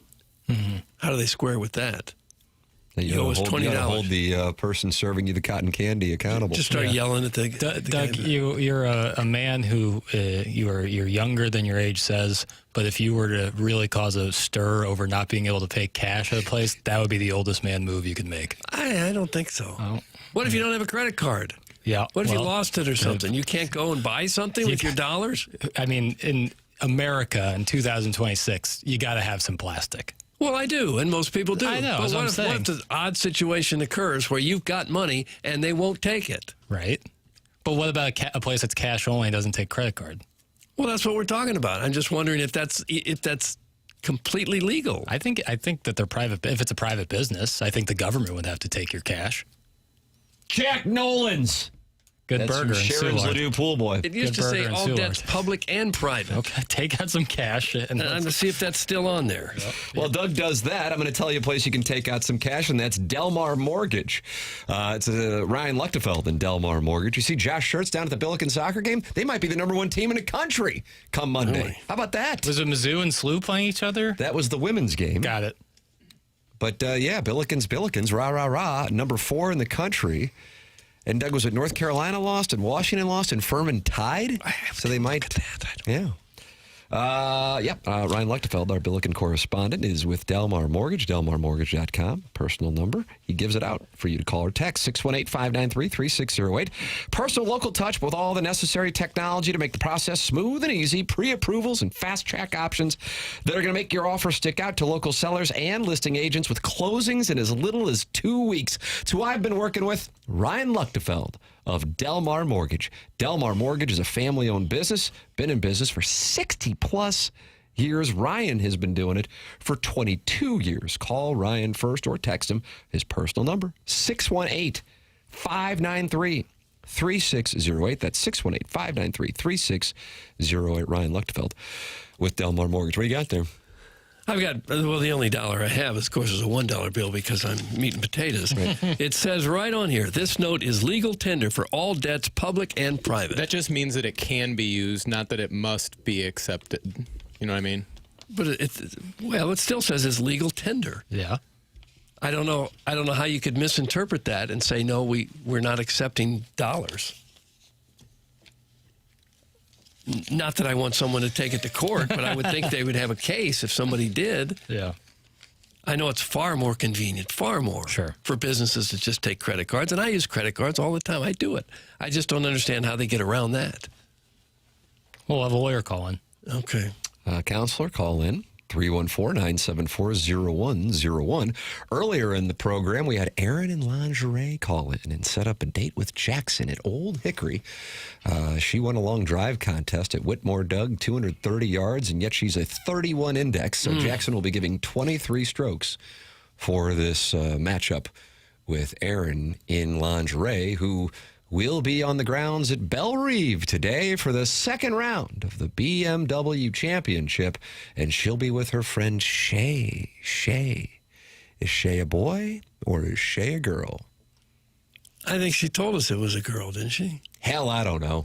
Either way, they're going to be over there on 13, par 3. All right. Scotty Scheffler teeing off early this morning. He was one of the later tee times yesterday. No cut this weekend, so Scotty's going to be around on Saturday and Sunday, but he's going to have to get it going. His total score by your neighborhood sports books, 66.5, and the Tam Avenue Capital Partners are rounding up our third cash call in 4 days as we're going to believe that he isn't that sick and he's going to be able to mount a charge and he's going to go. I mean, all he has to do that, Jackson, is go 4 under. Scotty Scheffler, 4 under? So if that is the number? 66.5. 66.5, go 4 under. Yeah, he's going, what time did he tease off here? Doug, what time does Scotty in the next hour, I believe? Probably soon. Yeah. It was afternoon yesterday. Right. So I imagine still pretty soft. Wind does seem to be blowing a little bit. Let me take a look at the flags. I'm just taking a look at those. Doug, it is a gentle caressing hawk out of the south-southeast. Maybe more east-southeast, would you say? I don't know. If we know Scotty Scheffler, it's that if there's a bad first round, usually the second or third round is going to be pretty nice. Scotty coming. And with no Omar coming. The thing that would concern me is that there is no cut, so he can, if he shot 3 under today, got to 1 under for the tournament, he'd still kind of be alive to go crazy well on Saturday. Mm-hmm. But yeah, if you're asking me, I have to bet one way or the other. Yeah, I'll take the under on 66.5 for the world number 1. I thought we were going to get some action. I thought I was going to be able to just cut out the middleman. Scotty tees off at 11:07 today for the record. Rory McIlroy tees off at 9:47. He is tied for the lead with, 5 other people? 4 other people. Right. Gary Woodland, Wyndham Clark, Rory McIlroy, J.J. Spawn, Chris Gotterup. 2 players at 5 under. including Matt Fitzpatrick, who we were told that we need to bet to be the second round leader. That was from Salad Fingers? Might have been Salad Fingers. Shout out to Salad Fingers. I've met him before. Great guy. Oh, is that right? Hard worker? Yeah. Oh, yeah. Grinder. He's a grinder. Yeah. Mucker and? Grinder. Yeah. He should have never played that Pro-Am and birdied the first 5 of the 6 holes. Yeah, that's what did him in. Mm-hmm. We should have all bet the over on Scotty after seeing that. Because the one thing you don't want to do is practice on the course where you're about to play a tournament. And practice well. Uh-huh. That's a recipe for disaster, as we all know. Golf's for divorced dads and losers who can't play an athletic sport. It's from the 636. What do you think that guy plays? Lawn jarts. Think he's a decathlon athlete? Probably not. You have to be divorced to play. That's correct. What about... Usually you'd have then less money. So if you're saying golf is like a rich guy thing, you'd have less money. Unless the wife was making more money. Good point, Doug. Good point. How do you do? What if all of your... It wasn't very woke of you at all. What if all your money is cash, paper money, and you can't spend it? Right. You're going around your places... money's no good here. Sorry. I have all this money, but I can't spend it. No, we don't want it. It's crazy. I do like this take. I'm on board with you, Doug. That guy clearly got cucked by his ex-wife's golf coach. That's from Jackson Soy Boy. That's what happened in Shawshank. Golf Pro. Oh, that's right. Yeah. Wow. It was a very detailed element of Shawshank. Yeah, the confession in the jail cell. Doug, do you remember it? I do, yeah. It was a golf pro, and he blamed it on this hotshot banker, and he had the bad teeth, and he was laughing. Yeah, he had veneers. Yeah, and then he called that's when Andy Dufresne called the warden obtuse. Doug, a gentleman by the name of Aux5 has sent in, I think, 12 times. 1, 2, 3, 4, 5, 6. I don't like that. Tim, the minor league baseball last 15 stats line is not accurate. That's his last 15 major league games. That's from Aux5 on Nolan Gorman.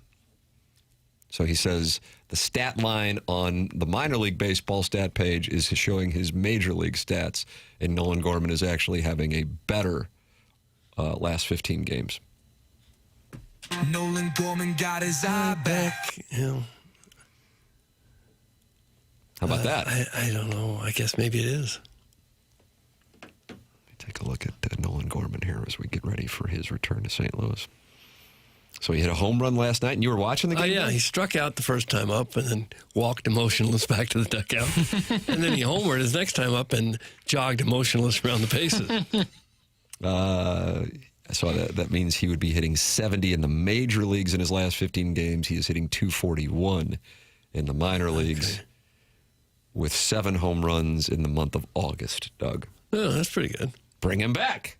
Well, I don't know. The worm has turned. I don't know that it has. Thanks, Aux5. Yeah. Since he was in the majors for like 5 years, I wonder if they make him pay for every dinner they ever go out. His minor league teammates say, all right, you're still making millions, you pay. Tim, you have about 37 minutes until you need to leave. Just helping you out with your schedule. Oh, That's gosh. Hot Dog Roberts. The guy's name is Hot Dog Roberts? Yeah, but dog is spelled D-A-W-G, like Georgia Bulldogs. Don't care for that. Yeah, we got that VIP Auto Accessories Drops of the Week coming up. Little Jackie Papers put that together for you. And I was mentioning the Colonel's in town because the Colonel's going to start joining us here soon. We're less than 2 weeks away from Missouri opening up the 2026 National Championship season. Doug, I put $10 on Missouri to win the National Championship and the Cardinals to win the World Series. And you know how much money I'm going to win when Missouri lifts that trophy in late January? Boy, should be a lot. $284,000 Oh, really? On my $10 bet. Sizzler. We will go to Sizzler that night. Yep. We will go to Sizzler. That's all it took, $10? Yeah. For the chance to win 284 large. That's right. What do you think? It's like 50-50? I think you probably just burned half a sawbuck. But still worth a shot. But that's what the Tam Avenue Capital Partners do. Okay, they take shots. Shots in the dark. James Carlton sponsors the Colonel. 314-961-4800. Go online at carltoninsurance.net. He's my insurance agent. He's Paper's insurance agent. He's Jamie Rivers' insurance agent. BK and Ferrario's insurance agent. And they all switch because he's saving money. But then once you switch, you experience the customer service that James and his team provide. The peace of mind you get knowing that your insurance agent and his team are on top of everything, and anytime you have a question or a need, and it is a need when you're talking about insuring your home, your car, or whatever it else is that's important enough to insure it, is irreplaceable. And my experience with James and his team since switching in 2019 has been wonderful. I can't emphasize that enough. 314-961-4800. A simple 3-minute phone call might wind up saving you thousands of dollars. That's James Carlton of the Carlton State Farm Insurance Agency, online at carltoninsurance.net. We'll have the VIP Auto Accessories drops of the week coming up next. TMA 101 ESPN.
Doug, Mexico, honey, huh?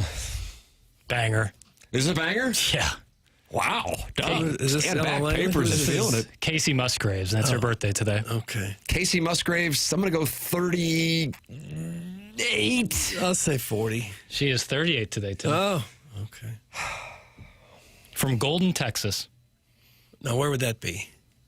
crowdsourcing. Okay, I thought maybe you said it with such glee. I thought maybe you knew where it was. I never heard of it, so I was like, that's a cool Probably name. a suburb of Dallas. 80 miles east of Dallas. There we go. Okay. What if Casey Musgraves called in like Aaron and Lingerie did in the Healthcare Evolution 7 o'clock hour, as many women do on the show, call in and ask us to go out. That's the price you pay for being a big wheel in the market. Mm-hmm. And Casey Musgraves called in. Now, you've made it clear, Jackson, you're a man in love and Marty monogamy. That's correct. But Casey Musgraves called in and said, I'd like you to give me 23 shots at Old Hickory. But afterwards, I'd like to go get a boat drink with you and see what the word is. Huh. Would you accept that invite? Can I invite my girlfriend? She loves Casey Musgraves. Oh, so you're looking for the less popular? Just looking for a fun night full of boat drinks and country music. Huh. But what if Casey Musgraves' hand brushed up against your knee? Well, you don't get the name Marty Monogamy by breaking that rule very often. Look at this guy. Look at this guy, Doug. Wow. Yeah. And there are a bunch of ladies in the audience right now swooning. Yeah, 0. But you've got your best that gal. I know of, I guess. Yeah. Yes. Yeah. Got your best gal. Yeah. Isn't that what Judge Smales called? Yeah, the lady that needed her to loofah her stretch marks? Oh. Hello. That's correct. I'm seeing Casey in September. She's been hassling me for wifey pics, hoping I can hide in a corner and watch the two professionals work their magic. That's from Shrimply Pibbles. Pibbles is nothing else, but he shoots shots. Tim is leaving? Can he call into the show while he drives so I don't get separation anxiety? Doug, that's from Jackson Soyboy. Martin Kilcoyne's tweeting at the show while he's what's going on the grounds. He said that, he texted me this as well. He said, people yelling TMA during my live shots is the new Baba Booey. We did have people yelling free Dotem in 2018. Yeah. Doug, that delights you, doesn't it? No, it didn't. Ruined people's golf swings. They were holding banners up all over the world. Remember that? Good news is they'll get to play 11 and 12 downwind instead of against the wind. That was at Torrey Pines. Most of our listeners have the money to have at least some properties in San Diego, but they live in St. Louis to be close to the Battlehawks. Right. More specifically, La Jolla, with the cliffs of La Jolla, and then they drive down to... They just keep a property open there for the most part? Yeah. Because the Battlehawks play here 3 times a year? That's correct. Jackson's a simp! And now they're unhappy that Jackson would not take Casey Musgraves up if she were to glance against his knee. Sorry. If it was Angel Reese, he'd do it. That's from Eric in the Central West End. Yeah, nothing if not consistent. Doug, it's 8:45, give or take 3 minutes. That time check brought to you by Clarkson Jewelers, an officially licensed Rolex Jewelers. And it's Friday. And why? It's August 21st. And at this time every Friday, we celebrate the week that was with the VIP Auto Accessories Drops of the Week. Morning After. Drops of the week. Yeah, you gotta drop it like a hot dog. It's a wonderful drop. Indeed it is. Flip that off. Flip that off. Flip that off. Flip that off. Flip that off.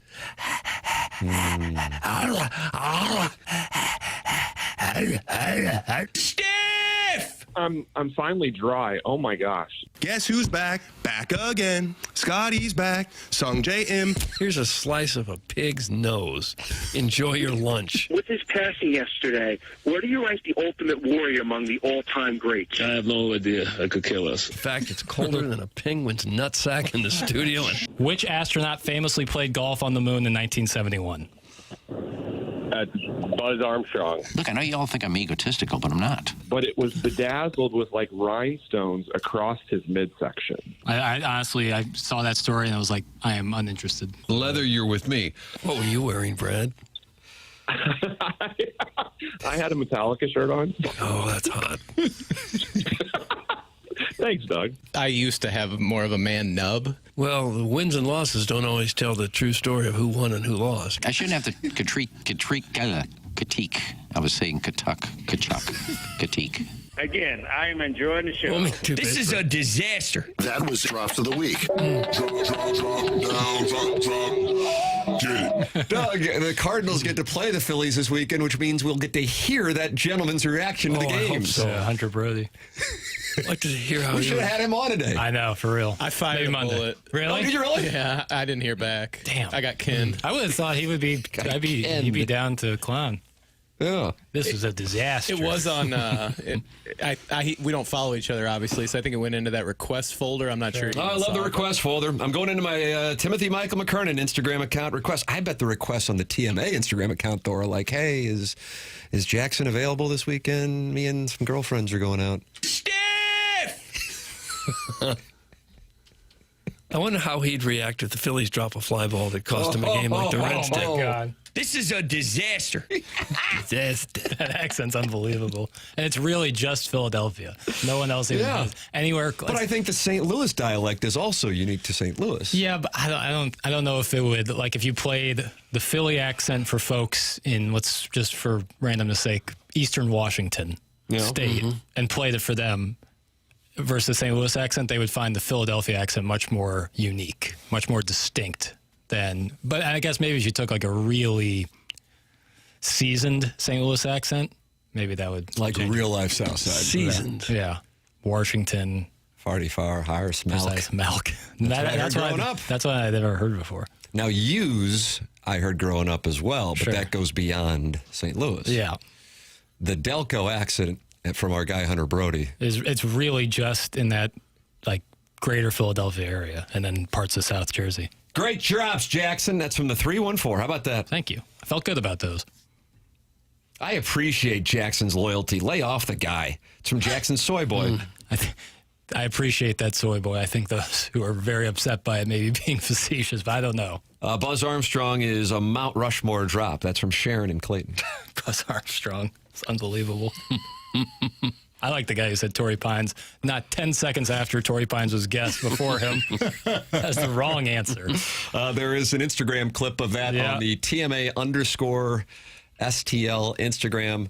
And then also, I guess I was invited to collaborate, and Doug, I just hit approve. So I guess it's on my account as well. Hell, I don't know. Yeah, there it is. It is on my account. As well as Chairman Kurt as Iggy. That is next to it. My Instagram, I'm looking at it as basically just TMA stuff now. And me holding Ozzie Smith's hand at the 2019 fantasy camp. That's a good pick. Have you guys kept in contact since then? I saw the Wizard on Tuesday at the practice round. Oh, did you? Oh.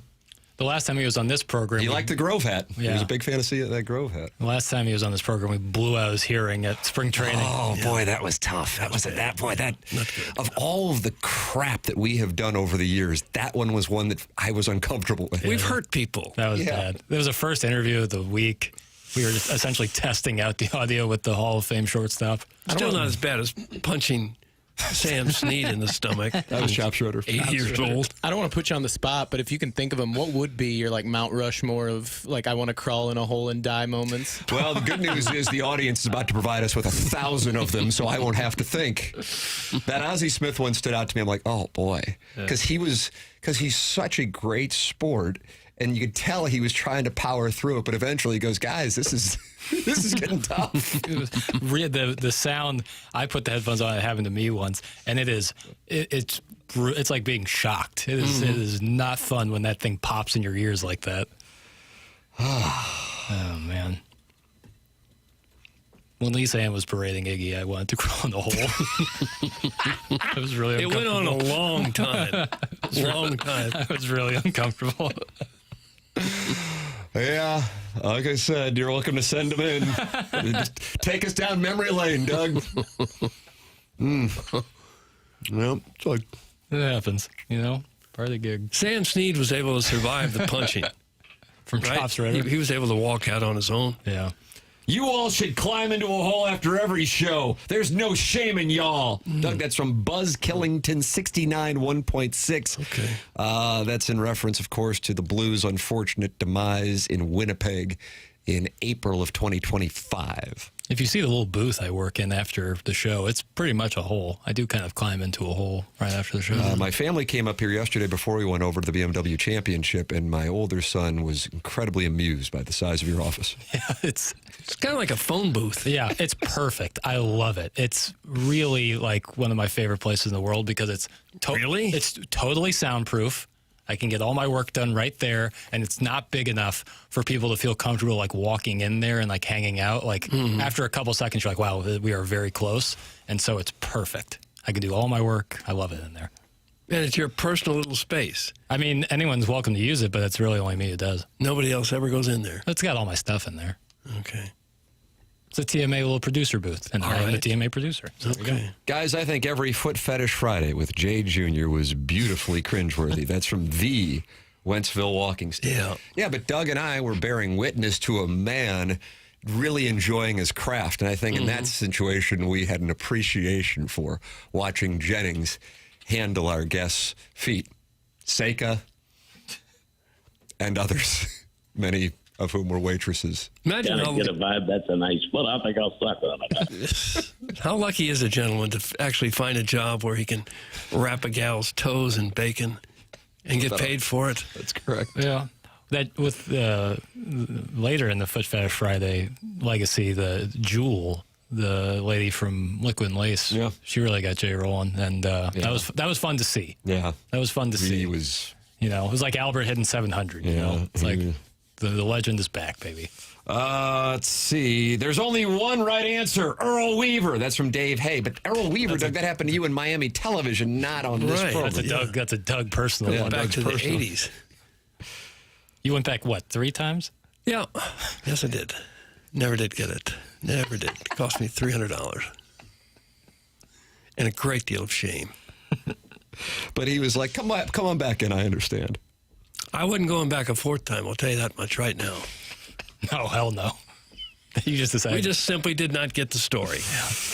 Iggy is in the Form Energy YouTube chat, and he says one of the crawl into a hole moments was when he spilled coffee all over the board on our second day here at Hubbard Radio. I don't know if it was the second day, but it was early. And that was really funny. I watch that video every once in a while when I'm feeling down. It hits the microphone, the coffee, and just goes everywhere. I mean, everywhere. If you had to ballpark it, what would you say that piece of equipment sitting in front of you would 10 grand more? Oh, I would go over. Over. Probably 20, 25. It was fine. Nothing broke, but I remember Tim being like, and that might be a problem. That might be it. See if Dave Zobrist wants us back over at KFNS. Yep. What's that called? We'll run it through AI and see what that costs, that board. You got a name on there? I don't have a model. Just type radio board. Okay. Yeah, just type in, soundboard of some sort. Okay. Man, they're not happy with you for not going out with Casey Musgraves. Whatever. In this ridiculous hypothetical. It's not happening, taking fellas. Your girlfriend. You were taking your girlfriend. Of course. She loves Casey Musgraves. This has a major market studio system, potentially 100,000 or more, because the console is often part of a larger networked audio system. Oh, boy. That would have been a problem. That would have been a big problem. I would have been washing dishes for a while. It is specifically asking me if I want the one at 101 ESPN.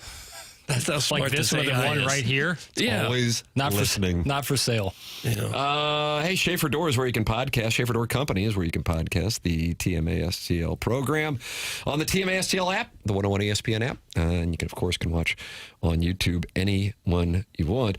Focus on enjoying the festivities with Schaefer Door Company. They're online at SchaeferDoor.com. And I just got a brand new garage door from Schaefer Door and Jason Gassrow. I would say now about 3 weeks ago.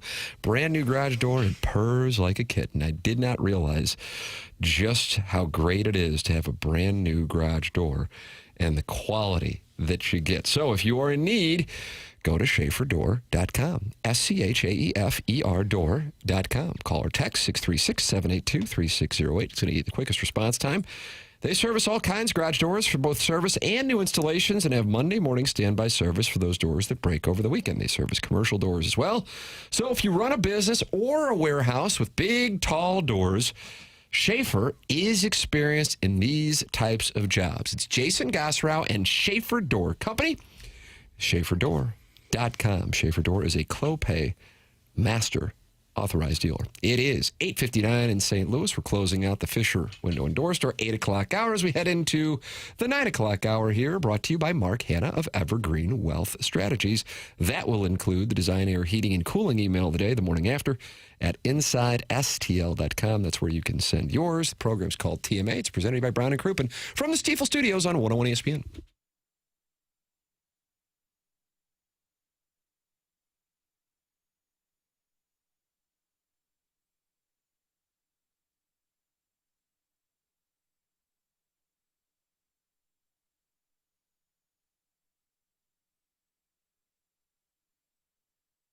What a great deal they've got going right now at Universal Windows Direct. They have an offer. Really is hard to beat. When you buy 4 windows, you get 4 windows free from Universal Windows Direct. And to make it even easier, you'll get 48 months of 0% interest financing, same as cash. Here is something else I really like. It's not a project you'll have to think about again anytime soon. Universal Windows Direct stands behind their products with a lifetime warranty.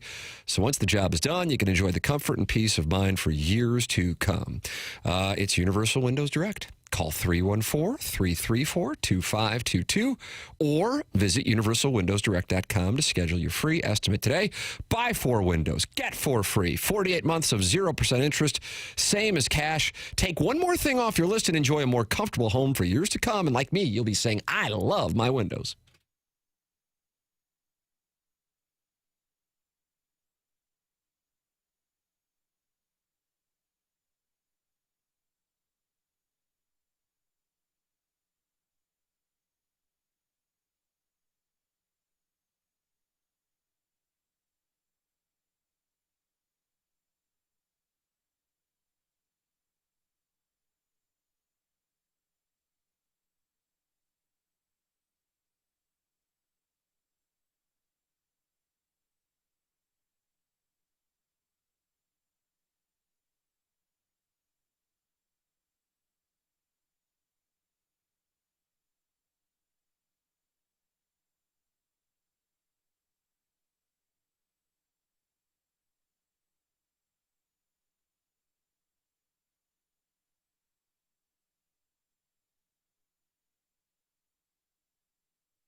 Oh, wow.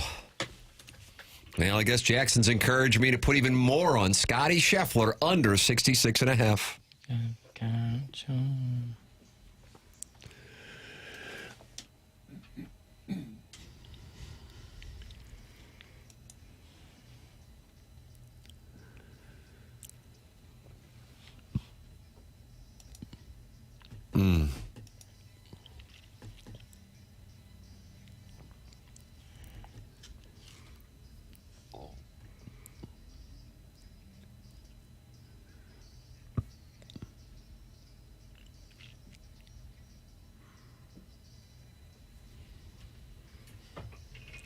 What's the significance of this one today, Papers? Kenny Rogers' birthday.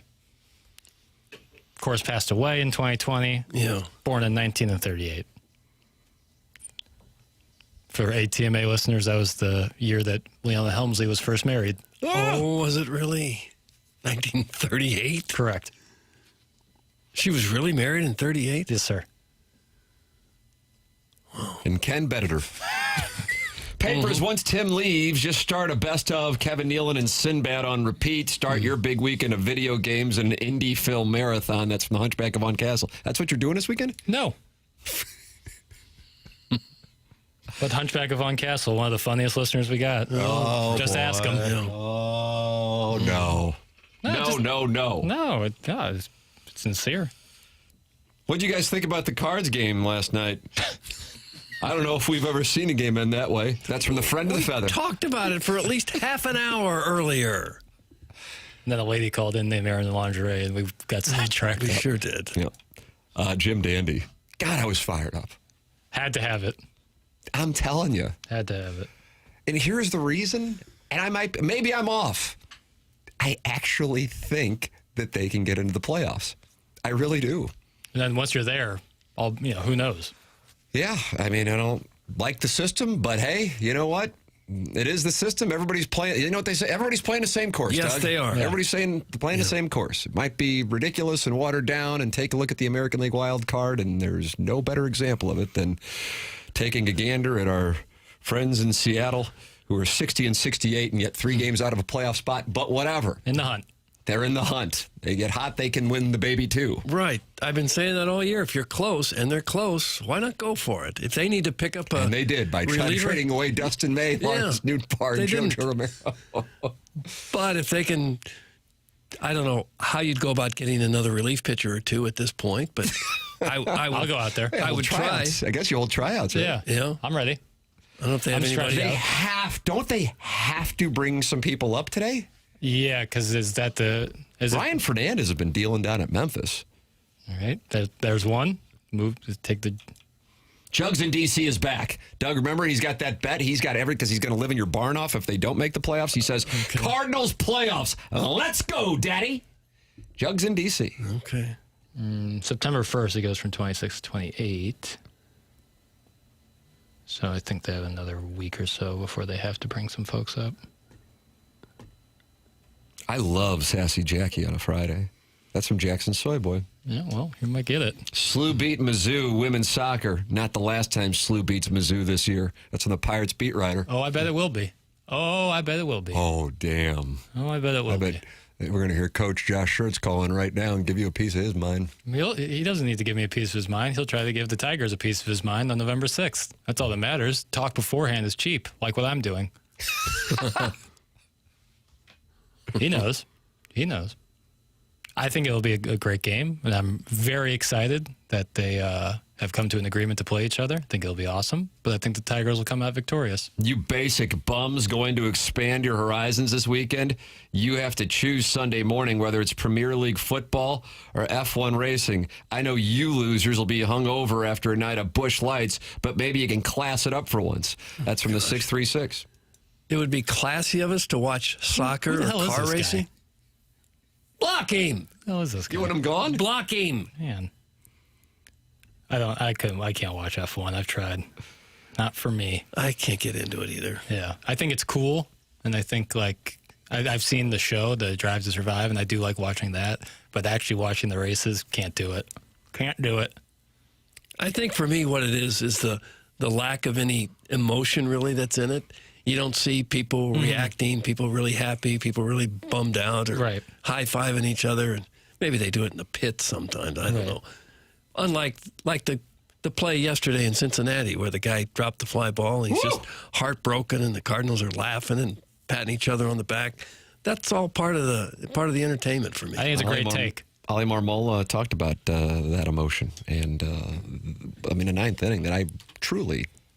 So what the total number of runs? 10 runs, right? 6 for the Cardinals and 4 for the Reds? Yeah. Just 5-4. And just all asinine. Yeah. I mean, one team couldn't catch a ball, and another team couldn't have guys who threw strikes. They had 5 walks in the bottom of the ninth. Yep. I didn't think there was a way Riley O'Brien. I don't think the Reds did either. It was a 2-0 count. Yeah, oh yeah.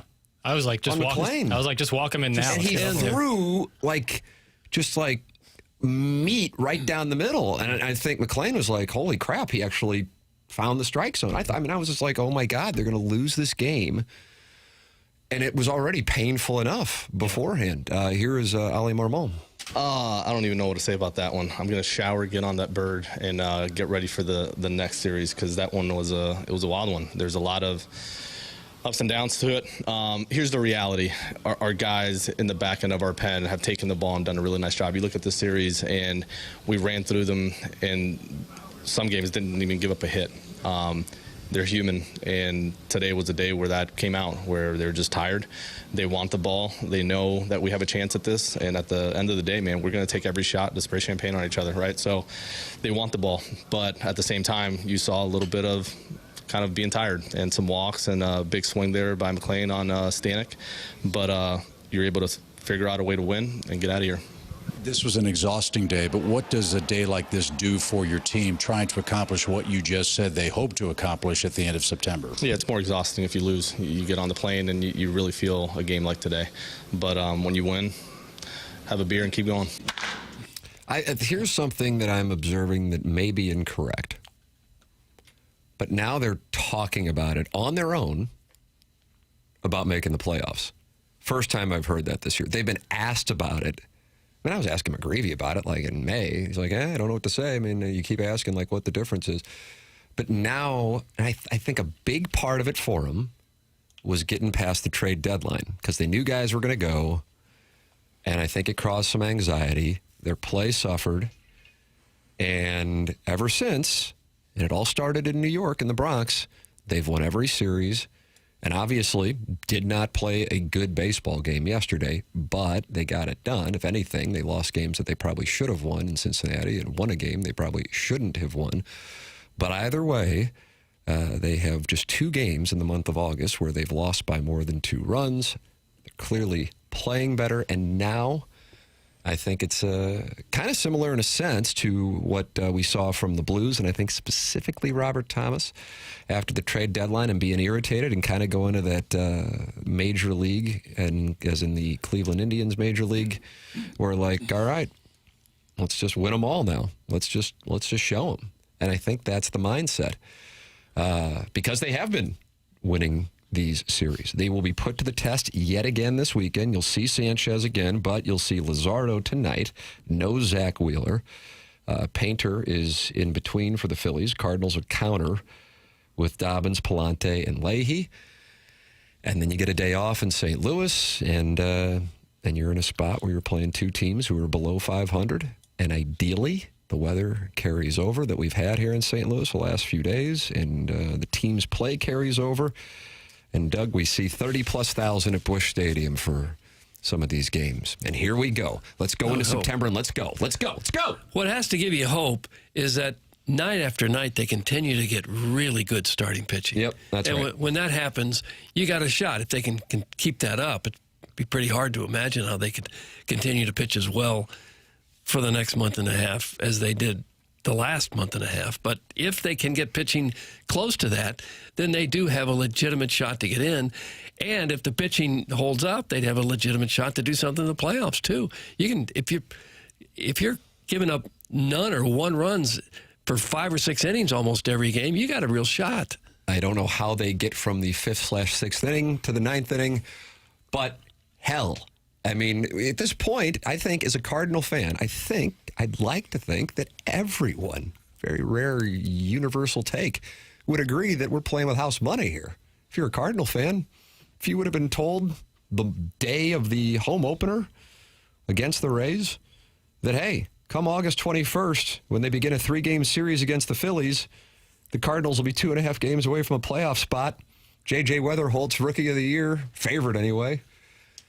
4 of the 5 starters are close to money. Right. The other guy can be great, can also be terrible. The Dustin May trade might wind up being something. I know Romero was in there too, but that could wind up being the heist of the whole thing. That guy's already the 2nd highest rated prospect in the Cardinal organization, according to was it Kylie McDaniel released his top 100? Mm-hmm. Rodriguez keeps hitting home runs. they've got themselves a hell of a situation developing here. So with that all established, it's house money. But I think the guys on the team are starting to go, God, there's another bat in there, and I know he hasn't been hitting in Baez, but that lengthens the lineup. Now you have 5 guys. Fermin continues to perform. Boy, does he ever. I'm telling you. And your starting pitching gives you a chance. So very rarely are they going into the 6th inning in a spot where they're just dead. It's going to be a test this weekend. You've got a team that's hungry and fighting for it in the Phillies, and they've got talent, and they've got some damn good starters going up against the Cardinals, in particular in games 1 and 3. But with that said, even though they're not household names, the Cardinals have some guys here who are at a high level right now, and they will be put to the test. But they will have the opportunity. And if you're telling me back in March that this is what we'd be looking at with Walker having the season he's having and Weatherholton having the season that he's having, that would fire me up. And that's where I am as we head into this weekend with the Philadelphia Phillies and the Cardinals coming back after that for 6 games before heading out on the West Coast, and then a monster homestand that the Cardinals have for their final homestand of the season. That is a long homestand, and ideally, boy, wouldn't that be something if that mattered. 3 against the White Sox, 3 against the Giants, and then day off, 3 against the Nationals. So there is that opportunity, and who would have thought that would be the case for a season in which the team's win total was 68.5. There's a chance I get to go to Sizzler this weekend on that. Yeah, I'm going to try to go to Sizzler tonight. I'm betting Josh Baez 2 or more home runs tonight, plus 6,500. Don't care, doing it. 2 or more home runs? 2 or more. I'll ride with you. 2 or more, plus 6,500. We're going to have those winnings from Scheffler shooting 63 today. That's right. So then what we're going to do is diversify our interests. Lazardo's a lefty. And then we got Fitzpatrick, the second-round leader. He's going to hit 2 or 3 home runs. Just 2 gets me paid, so... How much are you betting on that? $1,000. Yeah. $1,000. And that's so you can go to Sizzler. That's correct. Yeah, $65,000. Where's the Sizzler around here? We got to go to Nevada, I think. Have we? Or maybe so you need airfare and hotel. Airfare. Guy flies private, bro. Yeah, seriously? Sorry. Yeah. The bird will be waiting for us. And we'll have a couple beers, Sizzler, right back. Speaking of bird, did Oli say he was going to shower on the bird? Shower, then get on the bird. Oh, okay. And then have a beer. I did like that. It's just one of the games where you shower, have a beer, and get on the bird. I respect that. Huh. Yeah, I bet that cold frosty one tasted extra nice after Riley O'Brien was able to find the strike zone and Jordan Walker caught it. Yep. Sipping on that Dane Myers. I'd like to hear him say, well, that's a big win. I'm going to get a shower, have a Dairy Queen ice cream, and get on that bird. That's what I would prefer. Had a turkey burger and some ice cream. Oh, gosh, yeah. Fermin is why I am bullish on Bloom and staff. They've made sure not to lose him in the spring. That's right. Remember, everybody was mad about Velasquez, member of the Houston Astros. Yeah, DFA'd. And they didn't want to lose Fermin. I wasn't sure why. He is a winning player. They really have an eye for the little things. That's from Larry Thornton. That's a nice observation. I like his approach at the plate. He's got a short, compact swing. Yeah. Doesn't look like he's trying to hit the ball just throws 500 feet. He makes good, solid contact a lot. Great guest on this program, too. After from the All-Star game. Yeah, that was awesome. Iggy didn't like it. No, because he laughs. He seemed to be a pleasant gentleman, so that's no good. He was laughing during his postgame yesterday. Dr. Brandon Pryor is a pleasant gentleman, and he is online at 100westdental.com, 100westdental.com. That's Dr. Brandon Pryor. It's where Jackson and I go. But he can also help you get your sleep back. He treats sleep apnea with custom oral appliances, an alternative to a CPAP, so no mask, no machine for the right candidates. If you think you might have a sleep issue or you've already been diagnosed, they'll do a complimentary consultation to see if it is a fit. At least go get checked because bad sleep catches up with you. You're not performing at 100% if you're not sleeping right at work, in the gym, anywhere. And yeah, it's still the best place for veneers, implants, full smile rehab, the bigger dental work. Visit Dr. Brandon Pryor on Manchester in Baldwin, 100westdental.com. That's 100westdental.com. That's Dr. Brandon Pryor. And I would also like to instruct people to do business with Cardinal Vending. That's Daddy Padre's business, Stanley Cup winner. Family owned and operated with 3 generations, working in the business, proudly serving the St. Louis area since 1987. If your office break room could use an upgrade, Cardinal Vending can help. It's no longer just traditional vending machines. Cardinal Vending offers full-service vending, modern self-checkout micro-markets, AI smart coolers, and premium office coffee service. They're online at cardinalvending.net. That's cardinalvending.net. They're local, they're responsive, and they are committed to outstanding customer service. Whether you're opening a new office, replacing an outdated vending machine, or simply want a better break room experience for your employees, Cardinal Vending can customize a solution for your business. I'm telling you, it makes a huge difference. It's not just chips and candy anymore. You can have fresh salads, wrapped sandwiches, fresh fruit, protein snacks, healthier options at work. Save yourself money, save your employees money, make people happier and healthier. CardinalVending.net. 636-343-8866. Boys, I got to go. But I've enjoyed it. It has been a delight. Great little program. Jackson, what are you doing? You're watching indie films according to the Hunchback Vaughn cast? It's just not the case. Just one after the next? That's just not the case. Subtitles and everything? No. Hunchback of Vaughn Castle, though. Boy, is he good. You boys have a wonderful remaining program, and we'll talk again on Monday. This is the Morning After 101 ESPN.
This is Jackson with a SportsCenter update brought to you by Saliga Heating and Cooling. The Cardinals are in Philadelphia this evening for a weekend series against the Phillies. 5:40 p.m. first pitch tonight. Hunter Dobbins towing the slab for the Redbirds. That was their SportsCenter update, and it's brought to you by Saliga Heating and Cooling, a Daikin heating and air conditioning dealer.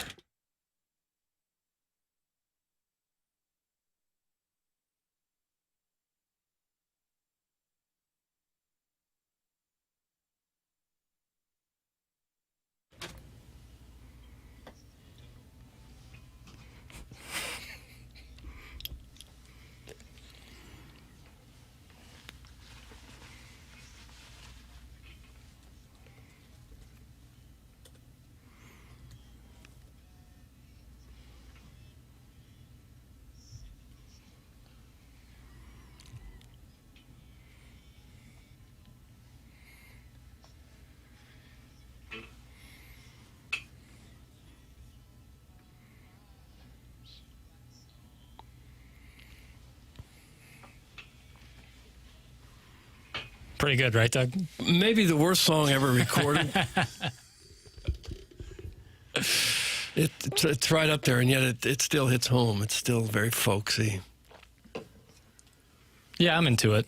I like that Andy Hanselman. He's got a great voice. Oh, sure he does. The voice isn't the problem. No. It's just a little off. It's not the vocalist. From the instrumental. He said he couldn't hear the instrumental while he was laying down the vocal track. Yeah, and that's an important thing to do when recording a song, but who knows? Yeah.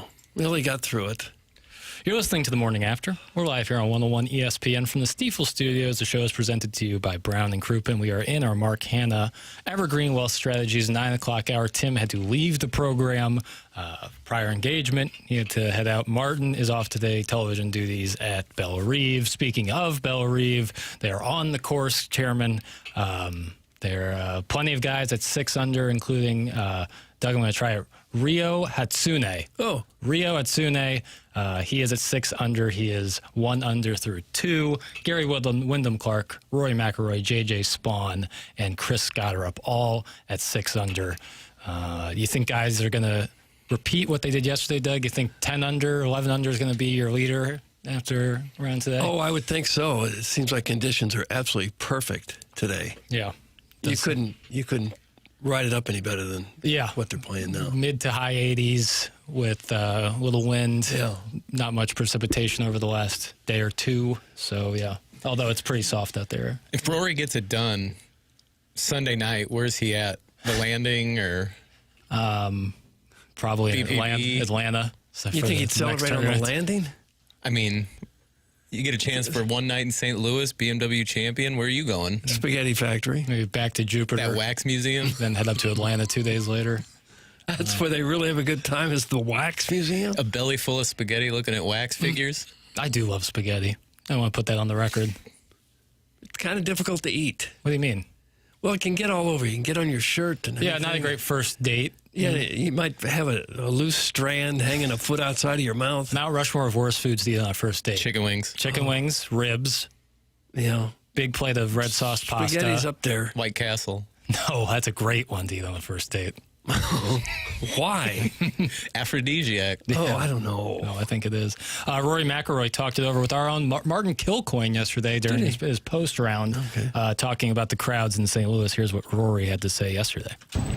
What do you think of the course? They've done a lot of different things over the years, and how about the crowd following you as well? Yeah, it's the one thing I remember from 2018 was just the support that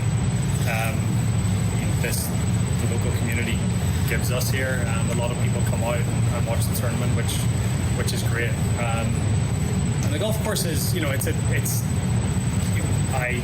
my style of golf course. I do well on these golf courses. They're big, they're long.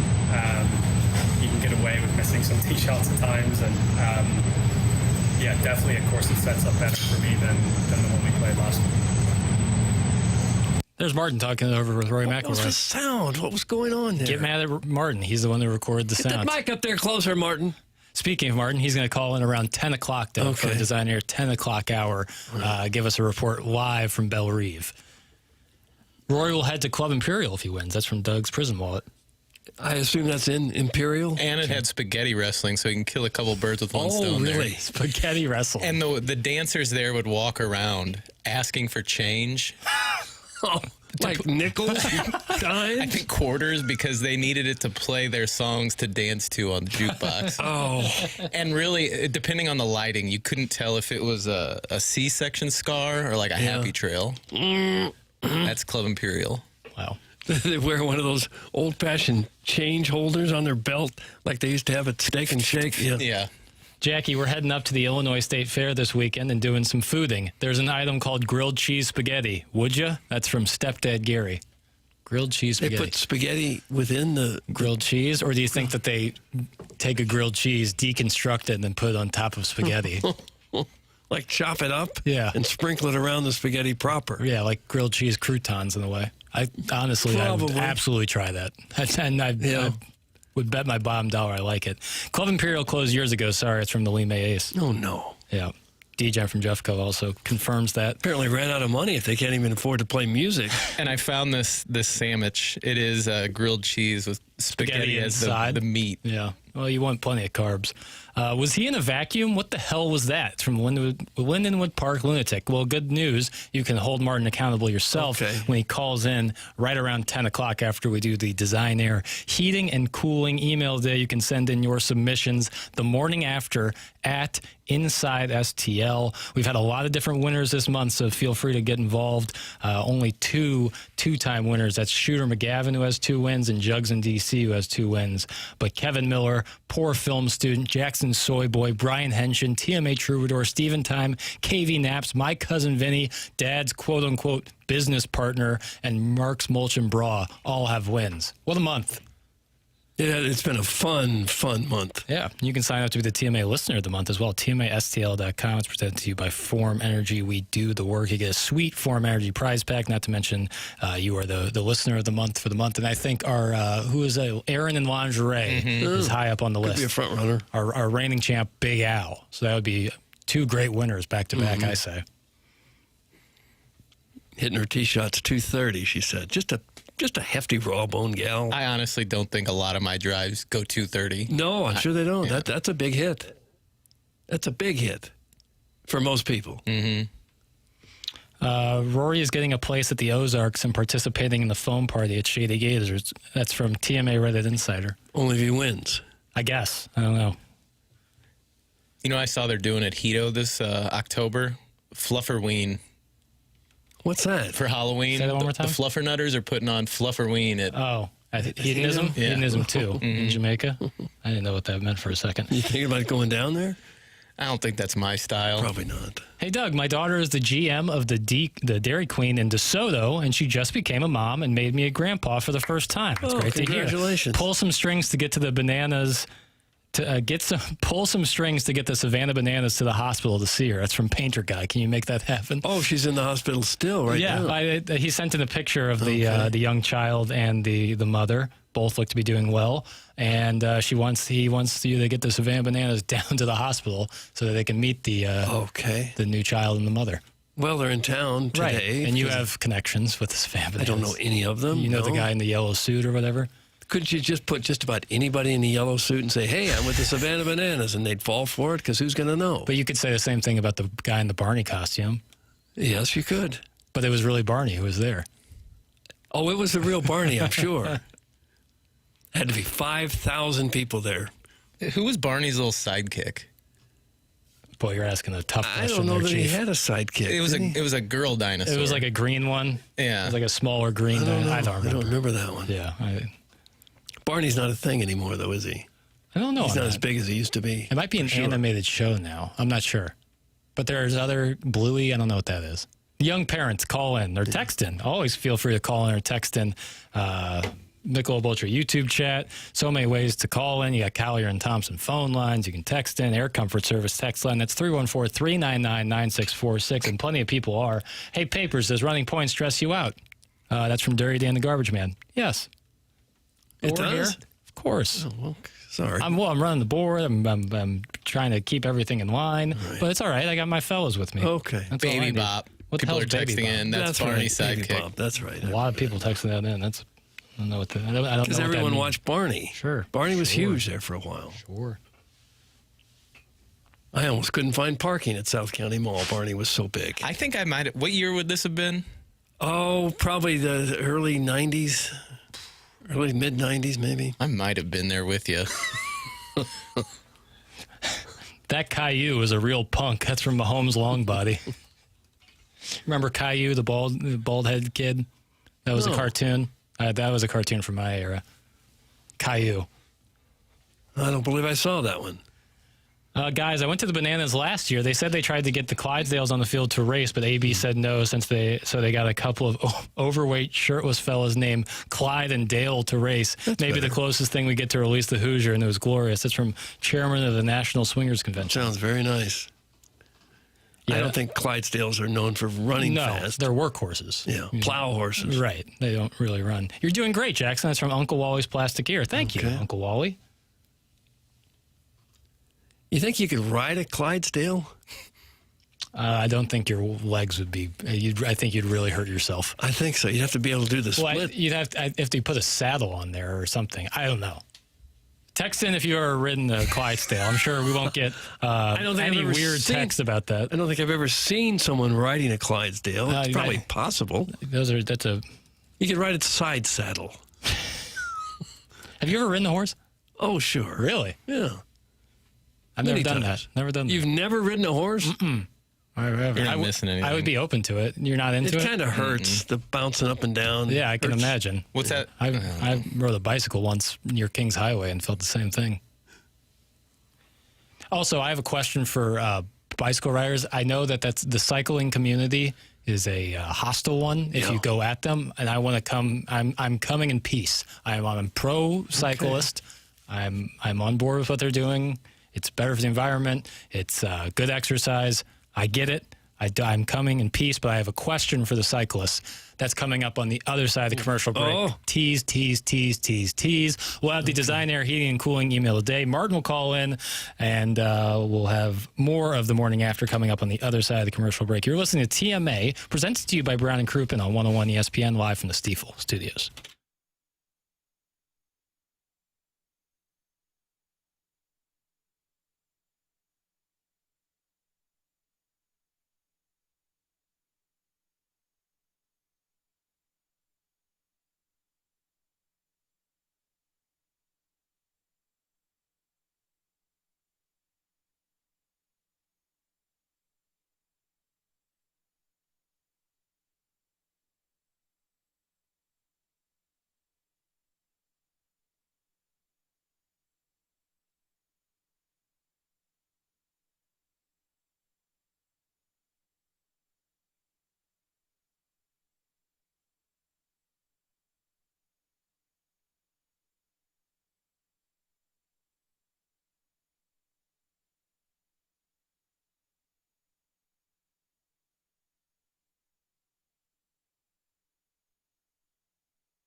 Had some shrubs on my microphone.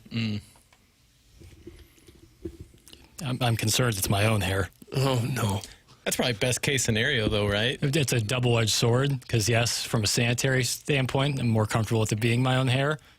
But from a self-confidence standpoint, I don't want it to be my own hair. It's tough. Double-edged sword. You're listening to The Morning After.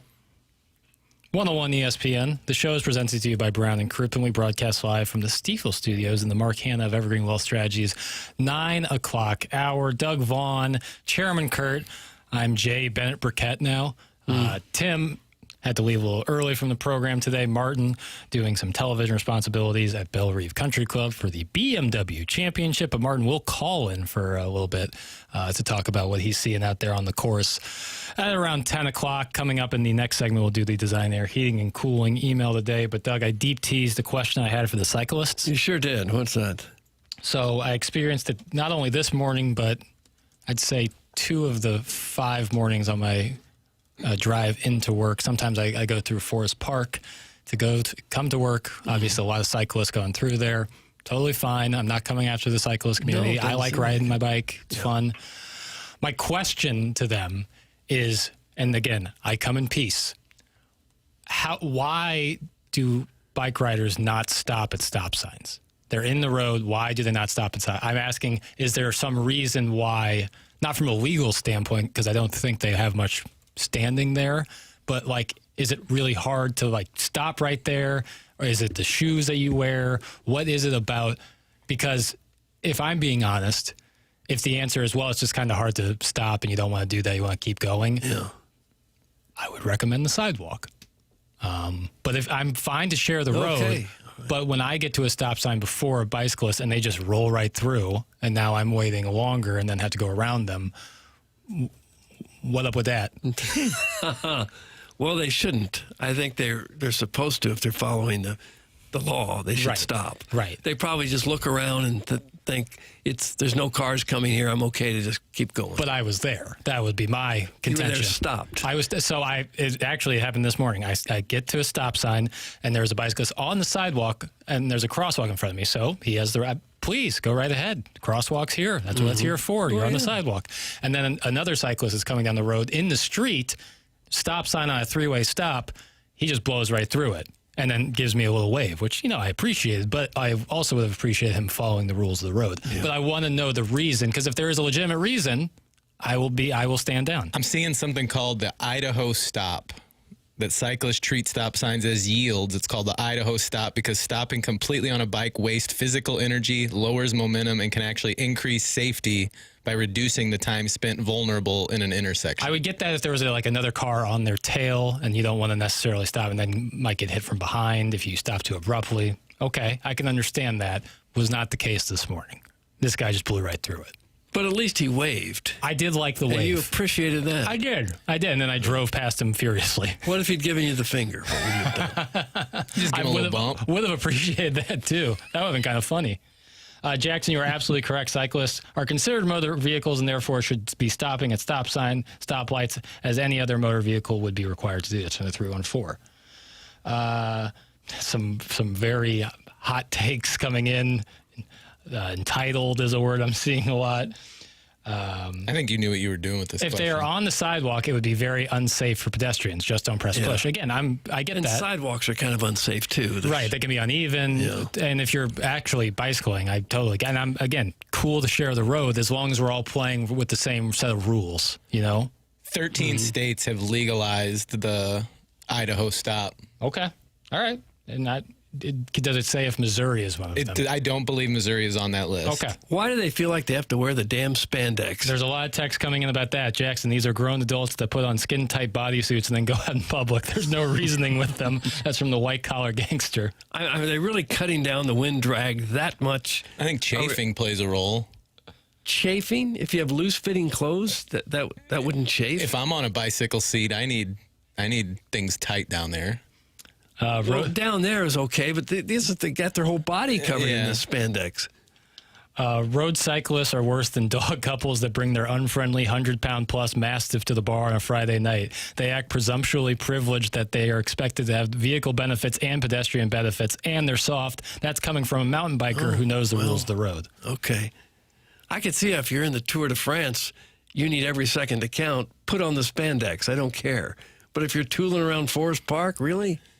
If we get behind on the clock, I think we need to put on spandex to kind of get through the segment. Yeah, it's got to be hot, I guess. You're speaking about right now? We're doing all right. We're fine. Idaho stop, a.k.a. a Walmart stop sign. That's from the 618. Why would you call it Idaho? That was the first state to pass the law. Oh. They are supposed to stop the ones who don't give guys like me a bad rap. I stop at all stop signs and stoplights. That's from Doug's Ding Dong. Yeah, again, like I've seen plenty of cyclists stop at stop signs and are very courteous. And then, again, I have no problem sharing the road. But I do think that there does need to be some sort of decorum there. Because, like, what if I pulled out a little bit and I'm, safe driver? James Carlton said in this very studio, Stiefel Studios, and said so, that I was a safe driver. But, I think you're kind of playing it dangerously if you're just rolling through stop signs. He didn't slow down either. Like, it was like, no, I know what I'm doing here. I'm rolling. So maybe this was a one-off, but I have had this happen before and then one time I started to pull out and there was a bike I didn't see coming from behind me on the left-hand side, and I started to pull because I was turning left, and they screamed at me. And they didn't stop at the stop sign. They kept going, and then were screaming at me while they were doing it. You're being terrorized by these people. I didn't. And they're giving you the finger as they go. I think that would be fun if they just rolled through all the stop signs and gave everyone the finger as they did it. They don't want to clip out and back into the pedals. That's from Sparky Spangler. That, again, that was a question I wondered, is like the cleats that they wear when they put that in to the bike, is that like really difficult to pull out of and then put back in? When I ride my bike, sneakers and regular pedals. Because you're meat and potatoes. I'm a Schwinn. You ever done a spin class? I have not. Those seem intense. They can be. You do those? I used to. I haven't done it in a long time. Yeah. Wore you out, did it? It'll rupture your saddle. Rupture the saddle. Our undercarriage. Yeah, I can imagine. All right, well, my answer, the people seem to be on my side on this one. Again, I came in peace. I do not want to go at the cyclist community. They're a community that is strong in numbers and in passion, and I'm not trying to get their goad or go at them. Is it goad or goad? Get their goat? Is it goat or G-O-A-D? Goat. I think it's goat. Is it but you goad someone to do something. That's confusing. Text in if you have an answer to that as well. We're going to do the Design Air Heating and Cooling email today on the other side of the commercial break. You are listening to The Morning After, live on 101 ESPN, presented to you by Brown and Crouppen.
Welcome back. Doug, the folks, they're listening to The Morning After, and it's on 101 ESPN, and it's presented to us by Brown and Crouppen. And it's Friday. As it should be. Yeah. It's Friday, and it's 9:54 p.m. a.m., not p.m., a.m. That time check is brought to you by Clarkson Jewelers. We're going to do the Design Air Heating and Cooling email today, and Chairman Kurt's going to do the read. I'm feeling pretty good about it. Okay, let me get Here we go. book out. Hey, boys. Missouri has achieved a peak cultural whiplash, and you really have to respect it. St. Louis is hosting the PGA BMW Championship at Belle Reve. The pastel, chino, and moisture-wicking polo-adorned patrons will silently watch Rory sink a 15-footer. Kansas City has the Corn Ferry Tour at Blue Hills, which is essentially the same breed of dry humper, just with smaller bank accounts and thirstier dads. Meanwhile, parked dead center at Lake of the Ozarks like a glorious meth-fueled black hole is the gathering of the juggalos. Central Missouri is a lawless wasteland of dripping clown face paint, swamp ass, exposed genitalia, 2-liter Faygo bottles launched into the abyss, and sludge people getting impregnated by airborne malt liquor. If anyone attends all three this weekend, they'll win the Show Me Triple Crown, a grueling 72-hole, 2-liter chugging endurance test across the state. From piping it down the middle to meth pipes, from reused syringe needles to needlepoint belts, you'll see everything Missouri has to offer this weekend. Tell them good luck. Whoop, whoop. That's from the Kansas City Gray Sexual. Kansas City Gray Sexual. Morning, Bottoms. Let me talk to Doug. Hey, Boo. Hey, Boo. I was wondering if I could get Mark Milton's digits from you. We got us a case of attempted identity theft on our hands. I'll explain. The incident occurred on Wednesday's fine presentation of After the Morning After at about the 36-minute mark. Tim looking devastatingly dashing as usual. Sleep with the switches. Was talking to a gentleman caller and referred to him as Burning Drip Mushroom Tip. I found that very odd, as I am indeed Burning Drip Mushroom Tip. This perplexed me. Was it possible that someone else had my somewhat unusual name? I mean, I think that people named John Smith probably run into people with their same name on occasion. Then I continued to ponder the complexities of the situation. Could it be possible that many of the emails of the past, from email greats like Misty Plops, the Sausage Wheelie, Moistest Aloo, Mahomes Longbody, could have actually been imposters? Me think not. Doug, get Milty on the horn. You and I will meet in chambers before he gets here to go over the case in detail. As part of our preparation, we will partake in some extended toe-sucking and gentles... Nope. Heads must roll. Sincerely, the OG Burning Drip Mushroom Tip. OG Burning Drip Mushroom Tip. Mark Milton can be found at stltaxlawyer.com. Look up the phone number your own self. It's a great feeling when you have to nope when you filter the email yourself. Morning, gents. Tim and Martin both gone, eh? Enjoy the golf, boys. Well, it's about flipping time. Friday is perking up now that St. Martin and Timmy Shortstack are off these airwaves. It's Papers Playground, baby, and we're all guaranteed a front seat to the chaos. Let's get this party started with terrible NBA takes, rando guests, and former roommates that no one knows, witty banter between Doug and Chairman Kurt, grading the Chia Pet Pompadour that's flowing atop Jackie's dome, fiery hot texts from listeners like Sharon and Clayton and Too Chubby to Canoe, and finally debating the merits of various meat options and potential sauce combinations for their weekend grilling. This isn't the sports radio we want, but it's the sports radio we deserve. Doug, that's from Bro Fallon. Please bring back more of that hot-sounding Aaron in scantily clad lingerie. Yummy. Bro Fallon. Yeah, Aaron, I hope she's not a stranger. I hope she calls in often. Jesus Christ. I almost just sent you guys some sensitive government documents. Talk about a sweat. Doug, if you go tarps off the rest of the show, I'll buy this Amtrak ticket to Philly for the weekend. If your shirt remains on, I'll still buy the Amtrak tickets, but when I grease you up with Kerrygold butter this evening, what's that? I don't know. Irish butter. When I grease you up with Kerrygold butter this evening, I'm only going to be using the Festus-approved diabetic-friendly version. Your choice, old man. I'm tired of this crap. Papers, your hair looks strong to quite strong today. Thanks, now, if you'll excuse me, I have to go put some water in Mr. Lix's mother's dish. Oh, man. Good evening, Jugs on the Amtrak. Jugs on Amtrak. Doug, and finally...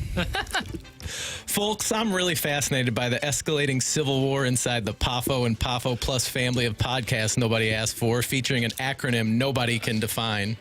We apparently have two guys with rival PAFO podcasts with a combined audience that could comfortably fit in a carpool to lunch in a Honda Accord. Yet their rivalry consumes ATMA like Howard Stern and Rush Limbaugh fighting for the last terrestrial radio tower in America. Every morning brings another lame dispatch from the front.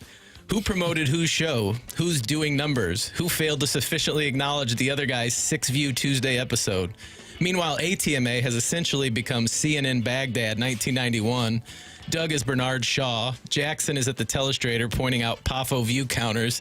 Tim is desperately trying to establish a humanitarian corridor between two men whose combined podcast revenue couldn't buy a Guns N' Roses ticket. And somewhere, two volunteer employees are fighting for control of a media empire they don't own with a couple passion projects with demand smaller than that of Iggy's teeny tiny little G.I. Joe costume jewelry sunglasses. That's from Mark over at Mark's Mulch and Bra, a new one-of-a-kind station never done before, for women by women. You can't steal stuff like that. But what if the station no longer exists? Mark's Mulch and Bra Emporium. And that's what we have for today's Design Air Heating and Cooling email of the day. Great read, Chairman. Thanks. On all of them. And a pretty strong batch. We'll vote on those, and we will deliver the winner of the Design Air Heating and Cooling email of the day around 10, I would guess 53 today would be my official guess. 53 and a half. You can take the over, you can take the under. Make them wait for it. Chairman and I and Tim are on Josh Baez 2 or more homers at plus 6,500, Doug. Lefty on the mound. Why not? And how much you say you win if he hits 2 home runs? I bet $10 on it, so I would win 650. Oh, wow. So, we've gone sizzling for real. I grew up in Jeffco. I only went $5. Oh, so you get 325. I think that's the math. Okay. I mostly save up my wagering dollars for the football season, but I felt bad not being on it with on last Saturday at Wrigley with Josh Baez. At least hit 1 home run in his debut. Well, I had a couple buddies at this pool party in Afton, which seems to get people really fired up and upset. I had a couple buddies who were on a Josh Baez home run, and they were feeling themselves. They were pissed they didn't do more. That day, I was trying to find somebody out on the Twitter tweets that could show me a screenshot of a ticket that they put it on 3+. Yeah, I had a friend who was like, I was hammered last night and just put a bunch of money on Baez to hit a home run. I was like, well, look at you.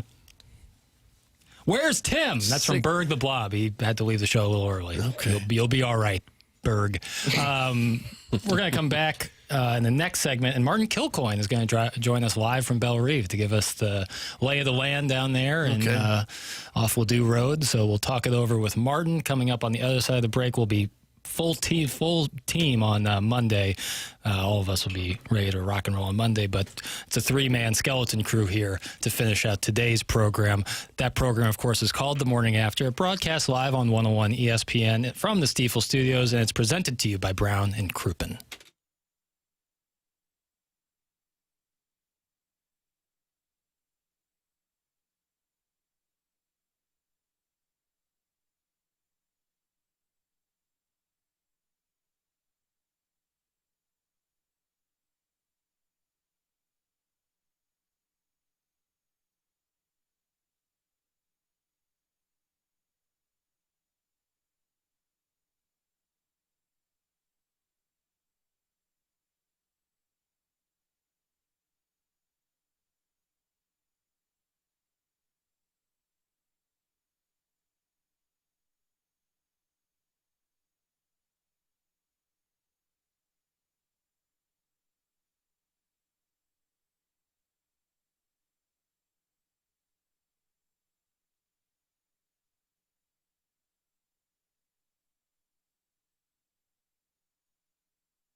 This is Jackson with a SportsCenter update brought to you by Universal Windows Direct. Jacob deGrom reached 2,000 career strikeouts in the second fewest game and innings pitched in Major League history when the Rangers right-hander fanned the first two batters among his 10 Ks in the 2-0 win over the Nationals last evening. That was another SportsCenter update brought to you by Universal Windows Direct. You'll be saying, I love my windows.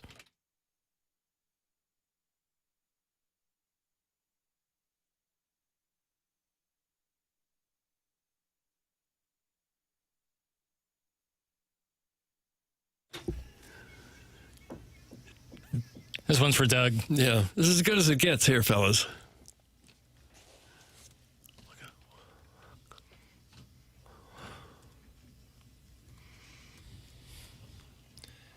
Carpenter.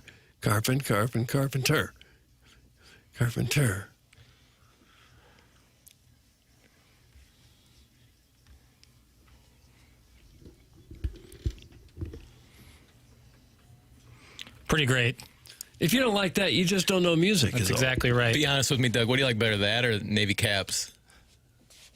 Tied for first. Yeah, but you're listening to The Morning After. We're broadcasting live from the Stiefel studios. We're now in our Design Air heating and cooling 10 o'clock hour. Doug, if you look to your left, you'll see nothing because Tim had to leave early. If you look to your right, you see Chairman Kurt. That's usually where Martin Kilcoyne sits, although in the Design Air heating and cooling 10 o'clock hour, that is often where Chairman sits. But on the Callier and Thompson phone lines, we do have Martin Kilcoyne live from Belle Reve Country Club. Good morning, Martin. Papers, do they play that song at Guantanamo Bay? Do you think that's I think that could potentially be torture music. Yeah, well, that along with waterboarding. Yeah. That's the Geneva Convention. I think in the studio, maybe sometimes I tune out. You know, the audience cycles on and cycles off, and I didn't realize how awful it was till sitting on hold. Now, the SportsCenter update was sublime, but then it segued into that. Right. And I'm sorry, I should be whispering. I'm at the golf course right now, and the patrons have assembled to watch the golf, Doug. The patrons are here in force. Yeah, it seems like a lot of people on this television set we're watching. Oh, my gosh. Yeah, I mean, you're talking about you haven't seen Rory or Scotty tee off yet, and there are huge galleries for some of these guys going off number one. And we're underway round 2 of the BMW Championship, and I was doing some morning opportunities for the 2 Fox live. Got on a shuttle bus at 5:25 a.m. Oh, jeez. Which is that's a first. It feels like you're at the airport, but then you're usually going to like Mexico or hedonism with Iggy or something fun. But it was very. And then as people started showing up, I swear, I texted you this. It's the new Baba Booey. People are like TMA, and I'm like. Meanwhile, we talked to Rory about his round yesterday. They're like TMA. Yeah. There's onboarding. So I think our listening numbers may be down a little bit today because I think half of the TMA Army is out here at Belle Reve. Good. Well, based on the trivia yesterday, it sure seemed like people had free afternoons at the drop of a hat to go watch the golf yesterday. Rory McIlroy just now getting on the course. He's through 2. Martin, he's even. While Michael Thorenbersen is 2 under through 4 and tied for the lead at 6 under. So the crowd's been good out there. Weather's perfect. It seems like maybe it's going to be the perfect day for people to go out there and play, and also maybe for the scoring conditions. Yeah, it's really, really pleasant. I mean, if you think about it, put these events on, I feel like we went to the press conference announcing this like 10 years ago. Hey, Belle Reve has been awarded when is that? In 20. Oh, my God. But then it finally hits, and there's things you can't control. But if you're an organizer, tournament director, you probably want great crowds, great weather, and a strong leaderboard. And, man, so far the weather's been great for late. Even Wyndham Clark yesterday was talking. He said this is one of his favorite courses that they've played all year. That was what he said. Granted, he just shot a -6. Maybe that's part of it. Sure. But the leaderboard with Rory up there, even though Scheffler was a first-round disappointment, having Rory, right, the guy who there was a chance maybe he wasn't even going to be here and take part to have that round, and he was talking about Belle Reve and the fans, and so far everything that you would want out of a tournament. I mean, it's checked all the boxes, and the only concern I have, Doug, is I think I like logistics too much. Oh, why is that? I find myself staring at the build out like this giant little like pop-up bar they built for members of Belle Reve, and I was looking at it saying, that must have taken over a month to build. And, like, how long is it going to take to get these restrooms out of here? Look at that bridge that they built. I can't stop it, and I think I need a lot logistics intervention done. Yeah, well, I'm the same way, fascinated by how they put all that together. Well, we're at a media day. Small city. Yeah, oh, it's crazy. When we were at a media day, I think that the place you're talking about, Martin, is right behind the clubhouse there in between the putting green and the driving range. And they were building that, looked like, I mean, based on my reports from Sweet Sweet Guy, building that weeks before we got there and then took another month to finish it. So, yeah, I'm also interested in how long it takes to build it. And then usually they get it down pretty quickly. Yeah, it's like makeshift housing. I mean, and I was looking at the roof, like, that's the biggest canopy I've ever seen. And again, I should focus on the golf, which we've got big names all over the place. We're doing some shows. We've got a digital show. I have another opportunity coming up at 10:30. I don't know if you guys have our digital channel, Fox 2 STL Plus. You should. I don't know what you're waiting for. Right. But I wanted to get some flavor, so I talked to the folks from the PGA, and I said, who's here? Because there's an international contingent that follows the tour. And they said, we got the right guy for it. His name's Flo. He's from Austria. So we were texting last night, some weird phone exchange, and he just called me, and he's got a great Austrian accent, and he said, I'm at the Best Buy in Brentwood. I'm on my way there. I had a technical issue I had to address, but I will be there. Excited to be on with the St. Louis audience. And I started thinking, okay, you're in Brentwood. That's good. Tell me where else you're going. He's like, I'm enjoying a beautiful city, and I'm making a turn. No, don't go there. Yeah, be careful. But I haven't made any new friends, or maybe Jackson and Kurt are my only new friends in the last 10 years. So I think Flo is my new guy, my Austrian friend. He'll be on the digital channel between 10:30 and 11. I'm looking forward to hearing about what Flo has to say. Where are you stationed at right now? Are you just kind of hanging around the clubhouse area right now? Yeah, the live report. So in the morning, I mean, it's empty here, other than Sweet Sweet Kai and the fellas on out there with the blowers. But we did a bunch of hits from high above, the first tee, and then now our live location is over on the driving range. A lot of people. This is at about 7:45. I think the gates are supposed to open at 8, but at 7:45, people just started pouring in. Immediately, I look around. They're pouncing Michelob Ultras, and I'm like, that's a commitment. I mean, I wanted to do some snapshots and say, can I see this guy in 8 hours? I mean, I'm not saying they were doing beer bongs, but still having a Mick Ultra, that's a commitment. Sure. So folks are getting after it. But those are probably the diehard TMA listeners, if we're being honest. No doubt. And for a day like today, it's like so perfect to just kind of hang out. If you take off work, maybe you take off the afternoon, you're heading over there and you have a couple Michelob Ultras and watch a little golf. It's a pretty perfect day to do so. And we were concerned about a week or two ago that it was going to be like sweltering hot, and usually in the middle of August it is. But temperate conditions, really nice out there, and like you said, incredible leaderboard. Martin, before we let you go, Cardinals played a baseball game yesterday, and it was abnormal, and people were coming at your head for the, you said it was going to be a breezy tilt, but it did end up taking a while. What was your takeaways from the Cardinals victory? I thought about not so much the outcome of the game, but I was thinking in the ninth inning when Torres got on and it was taking a while and getting hit, and I said, oh, my God, this is costing me the over, because it was right around 2:20-ish when that went down. And then I got on a shuttle bus, life on a shuttle bus, and I heard the call, John Rooney and Rick Horton. I think Rooney's a fly ball, and I think Horton interrupted and said, he dropped it.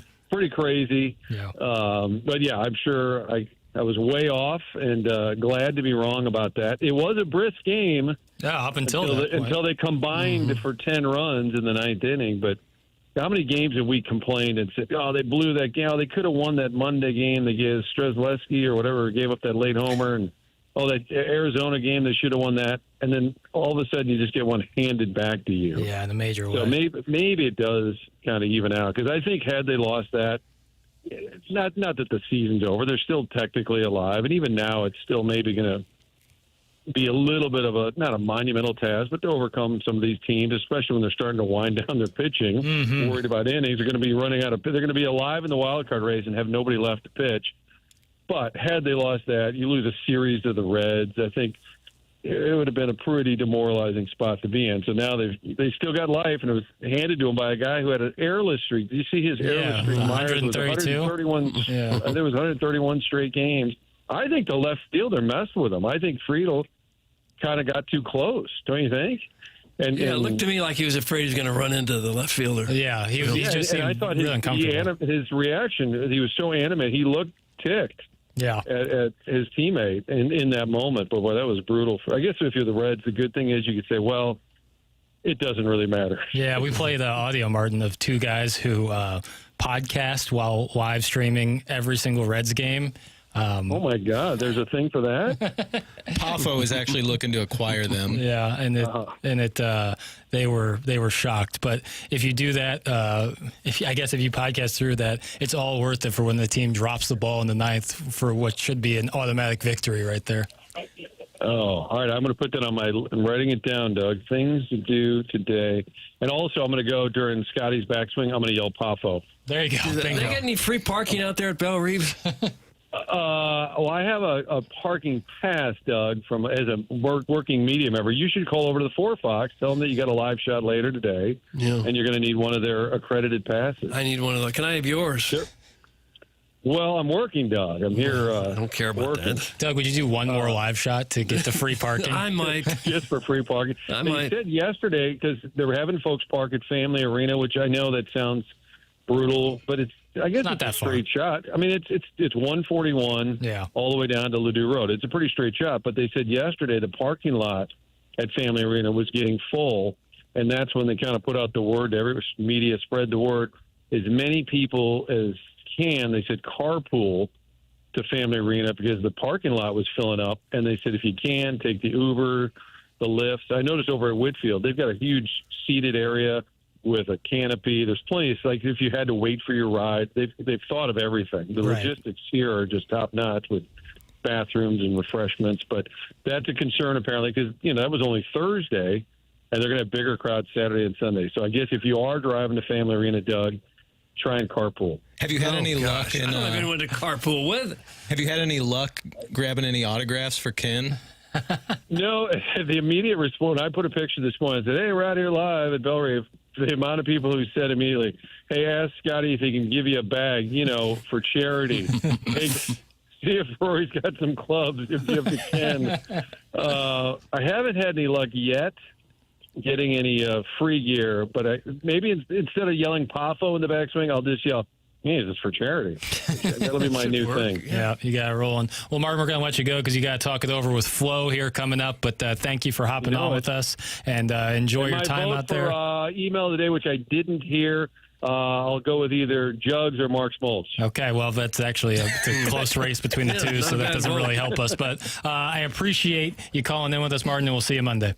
All right, see you guys. Later. Well, all right then. That's Martin Kilcoyne. Did you see the bus driver text? Yeah, we got to look at this text here, Doug. This is Uncle Butter, a shuttle driver for the BMW Championship, driving for Village Travel and Big Red. That's the name of his bus there. I got TMA playing on the bus, and the patrons love it. I'm a first-time listener from Branson, but this show is amazing. Woo Pig Suey, we'll let that go. That's Uncle Butter, and he sent in a couple of selfies, and he said you can go to H Lot by the Marriott by Maryville Center if Family Arena is full. Shuttles run from there too. So not only is Uncle Butter sending in some very kind words to us and doing great work by driving the shuttle, but he also has some auxiliary parking ideas in case you can't make it to the Family Arena. So thank you. This hour is dedicated to designer heating and cooling and to Uncle Butter. Good for you, man. I can't place the Marriott by Maryville Center. Well, you can plug it into your maps. Well, don't tell me what to plug in. I hate that I did that. Okay. Immediately as it came out of my mouth, I was saying, man. Okay, Maryville Center is just a little west of like CBC off 64. Is that right? Maryville Center? Sounds right. There's a Marriott right there. Okay. You're supposed to be at onboarding. Much love. Have a good weekend, boys. That's from Ironhead. Hell yes, Uncle Butter. Woo Pig. We can avoid that, maybe. Yeah. Talk about the Woo Pig Suey part of it. What do you think about Arkansas's chances this year if they can just stay healthy? If they can just stay healthy, they might upset a few apple carts. Yeah. I've got on my hot take mittens at this point. It is so cold in this studio.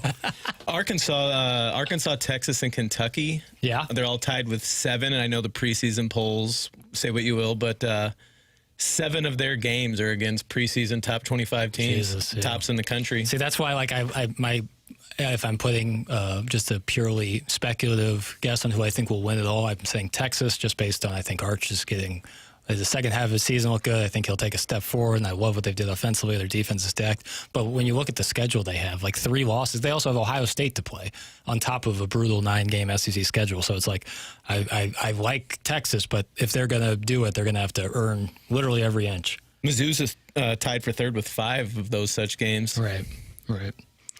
Do you like Arkansas not being the final game of the year this year for Missouri? It's been a long time since that hasn't been the case.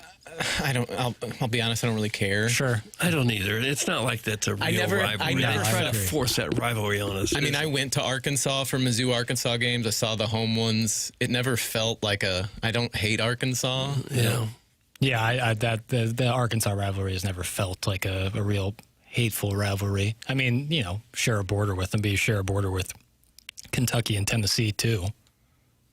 Iowa. Well, yeah, I'm talking about SEC schools. Yeah. So you got 3. So you got Kentucky, you got Vanderbilt, and Tennessee. It was thrust upon us. It was honestly nice. We don't really have a natural SEC rival. You don't like being thrust upon? No. Yeah, I guess, that's true. Arkansas feels like it would be the most natural, but it's really not there. I don't like Tennessee, but I don't think most Mizzou have the same distaste for the Volunteers as I do. Mizzou-Arkansas basketball rivalry a little spicier? A little spicier, yeah. We can't win at Bud Walton Arena. Missouri just can't get a win there. But gotten trounced there a time or two. More than once, yeah, definitely. But yeah, it doesn't feel like there's a natural Missouri rivalry there. And I don't know if there ever will be. Because like Tennessee, they have a ton of rivals in the SEC. They're like rivals with everybody. Kentucky, that doesn't feel real. Yeah. If anything, maybe Oklahoma from the going way back. Yeah, in the I think you're right there, Doug. But then their rivalry with Texas is so strong. Oklahoma shares a border as well. Thank you, 314. Yeah, 8 states. Oklahoma probably doesn't consider Missouri much of a rival. No, maybe not. But Texas and Oklahoma State right there. That's who they'll finish out the year against this year is Oklahoma. Yeah. Is that in Norman? That's in Norman, right? Oklahoma? Yeah. That's in Norman this year. That's going to be tough. Way to hate on Joplin, Piddles. That's from Dale and Grubville. You mean where's the game? The Mizzou, is that in? I think that's in Columbia. Oh, okay. Thank you. I thought so, but then I'm trying to think. Yeah, it's at Faroe. Yeah, because they were in Norman last year. Bo Perbula came back. Did not look great. Wasn't that the game where Drink was getting into it with some fans there coming out of the I believe tunnel? that is the case. My muscles are beginning to freeze up now. I don't have full. Chairman, go give Doug a rub down. It's so damn cold in here. Come here, cuddle with me, Doug. I close my eyes, I see dead relatives. Oh. All right. We're going to warm Doug up. We're going to thaw him out during the break, and we'll come back with more of the morning after. We'll have the winner of the Design Air Heating and Cooling Email of the Day coming up in about half an hour. You are listening to the morning after as we broadcast live from the Stiefel Studios on 101 ESPN, and this show is presented to you by Brown and Crouppen.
forward to a little afternoon delight. Rubbing sticks and stones together make a sparks ignite. And the thought of loving you is getting so exciting. Sky rockets in flight.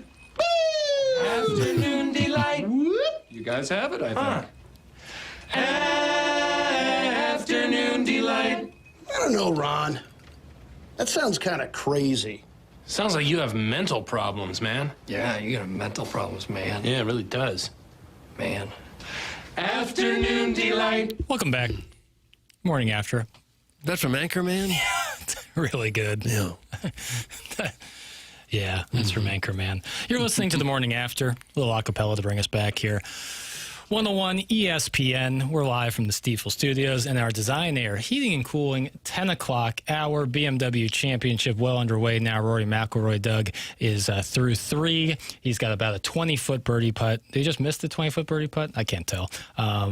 But he is 1 back of the lead as Michael Thorenbernsen is at 7 under, 3 under through 5. So he's off to a rip-roaring start after shooting 66 yesterday. Justin Thomas was asked the differences he felt as he was here in 2018. He was the defending PGA champion in 2018 when the PGA Championship was here. Here's Justin Thomas on the differences on the golf course at Belle Reve.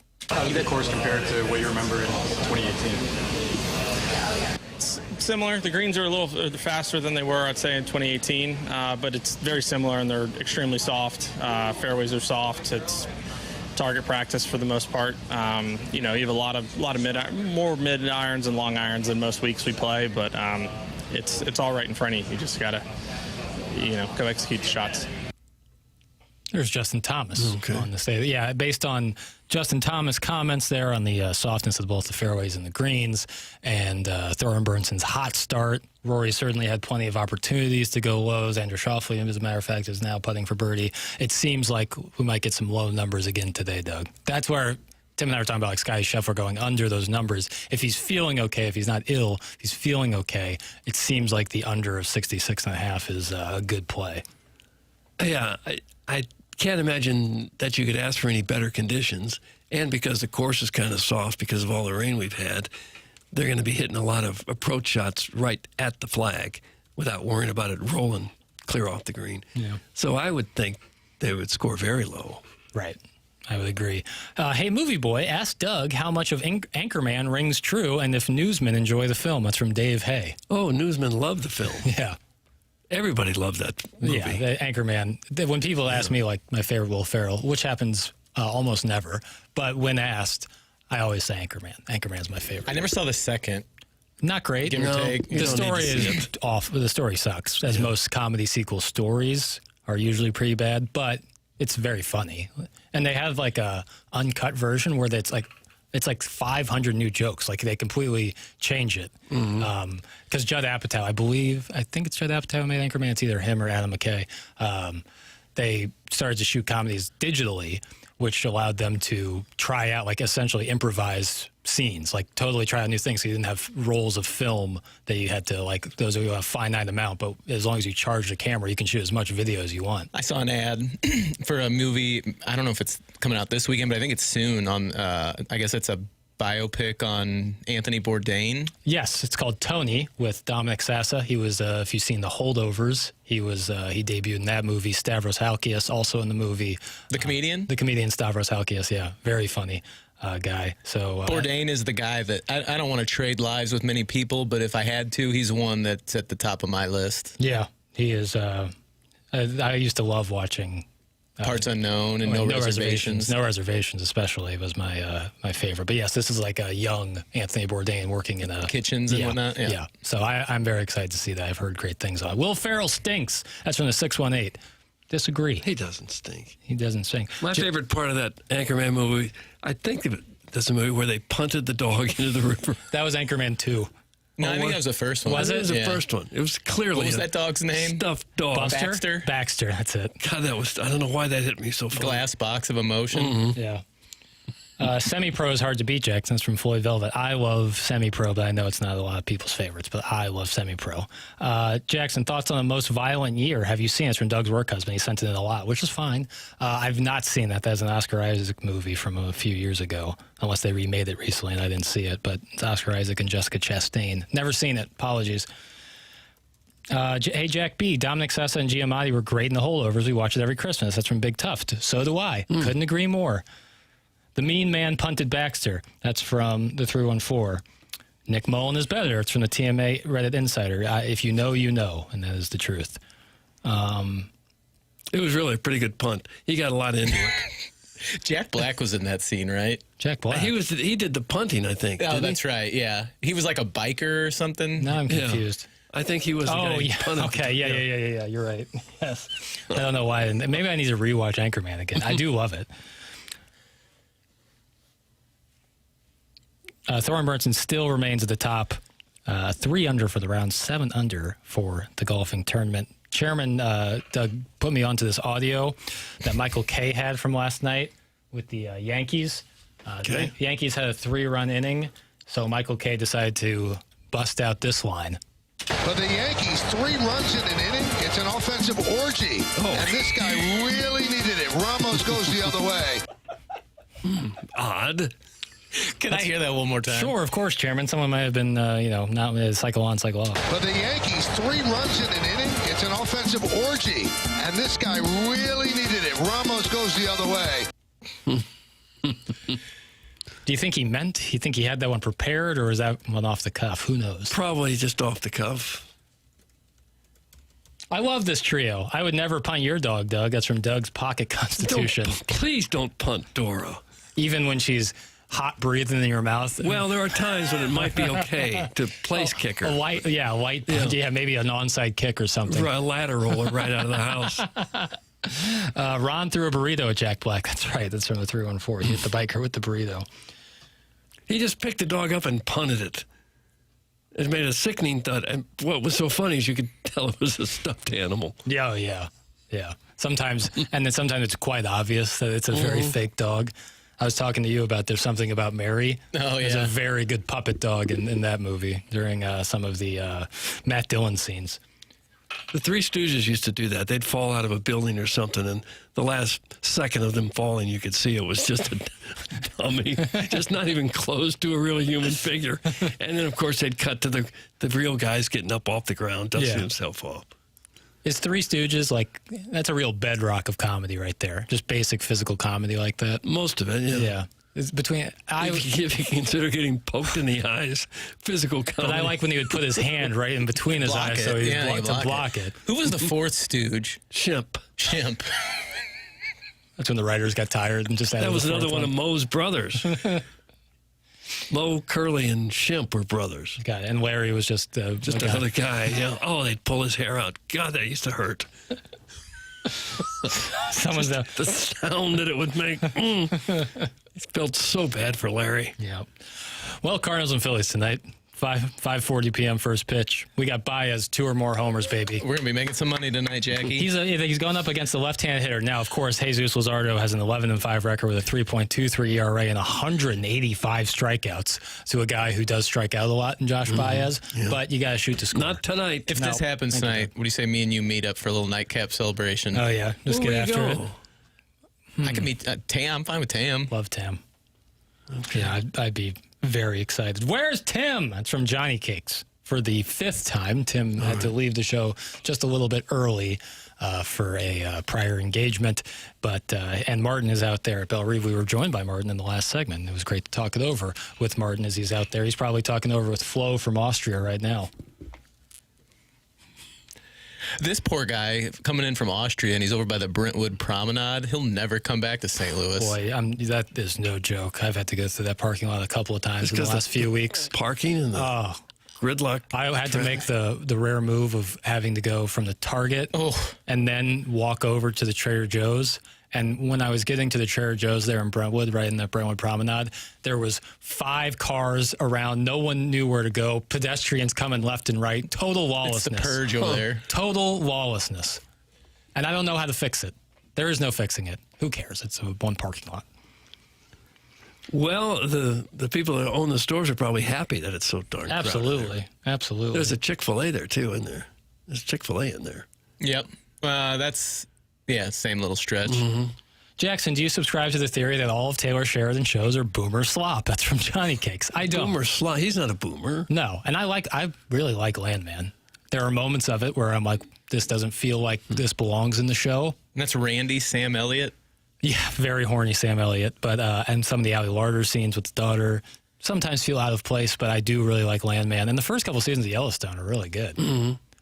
The ending didn't necessarily work out, but Costner's Kevin heart... Costner thought he'd had enough. Yeah, Costner's heart was... We haven't killed you off yet. Costner's heart wasn't really in it, but the Taylor Sheridan movies they wrote are all fantastic. Wind River, Hell or High Water, and Sicario.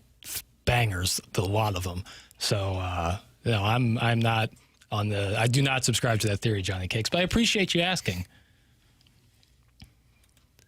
Jackson, KG asked you to hang out and you brush him off. Good move. He just wants to get close so he can take your seat. That's from Rusty Fleck. Believe me, I do not want Jackson's seat. Yeah. I like them too. This is from Johnny Cakes. And Lioness is good. That's from Johnny Cakes. Lioness. That's something I need to watch. I think if you win your bet, you two need to go to the Ritz tonight and hang out with the golfers down there at the Ritz bar. Now you're talking. I'm still trying to make my way over to that UPS store. Talk to Perud. Yeah. Baez 2 homers and Scheffler to win this weekend. $10 nets you $23,000. That's from the 314. That would be pretty sweet. That would be pretty that sweet. sounds like that would be worth putting a few dollars on that. I would agree. All right, we're going to take a break, come back with more of the Morning After on the other side of the commercial break. We'll have the winner of the Design Air Heating and Cooling email of the day, right around 10:53 is when I'm putting that at. And then if you want to sign up for the TMA Listener of the Month, like Big Al won in the month of July, you can be the Listener of the Month for the month of August by signing up at tmastl.com. You can keep your anonymity. You don't have to worry about giving out your real name, but you will receive a sweet Form Energy prize pack as well as some big shout-outs here on this program. It takes about 90 seconds to do it, so sign up. TMASTL.com. You're listening to The Morning After here on 101 ESPN. We broadcast to you live from the Stiefel Studios. This show is presented to you by Brown and Crouppen.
Welcome back. You're listening to The Morning After, live on 101 ESPN from the Stiefel Studios. We're in our Design Air Heating and Cooling 10 o'clock hour. Doug Vaughn with me as Martin had some television work to do today. Tim had to leave just a tad early. He was here earlier in the show. And Chairman Kurt is now rejoined the program.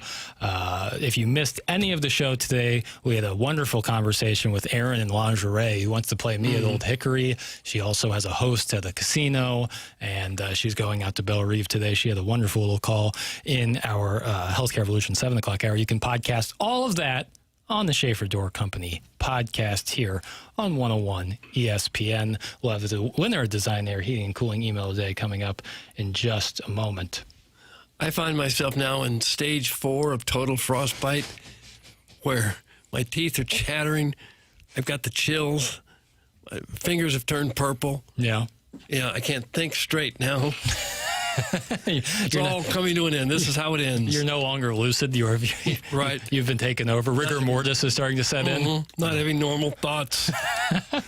Are you hungry like you usually are? Or maybe the cold? I have no appetite. Wow. No. That to me is the biggest thing. 'Cause usually you're starving after the program, and the sword of Damocles stands in your way. I don't want anything except to lie down and close my eyes and drift away now. I don't want to give away your location, but what's your plan when you get out there to Belle Reve today for where you want to stand? Are you going to walk around all day? Somewhere warm. If there's a fire out there somewhere. Huddle around a trash barrel. Hopefully I can buy some blankets. Yeah. That type of thing. Yeah. I wonder what, for people who maybe were out there yesterday, can text in Air Comfort Service text line 314-399-9646, where, the ideal setting is, the perfect place. I really think that 11 tee box is good because 10 green, although it's a little elevated, and then the 11 tee box right there, you can see a lot. I would want to be on the green at a par 3. Yeah. See if anybody gets a hole in one. Yeah. Because you're close enough, you could see him tee off, maybe even For sure. know who it is. Yeah, definitely. See where the shots go. That's where I'd want to be. Yeah.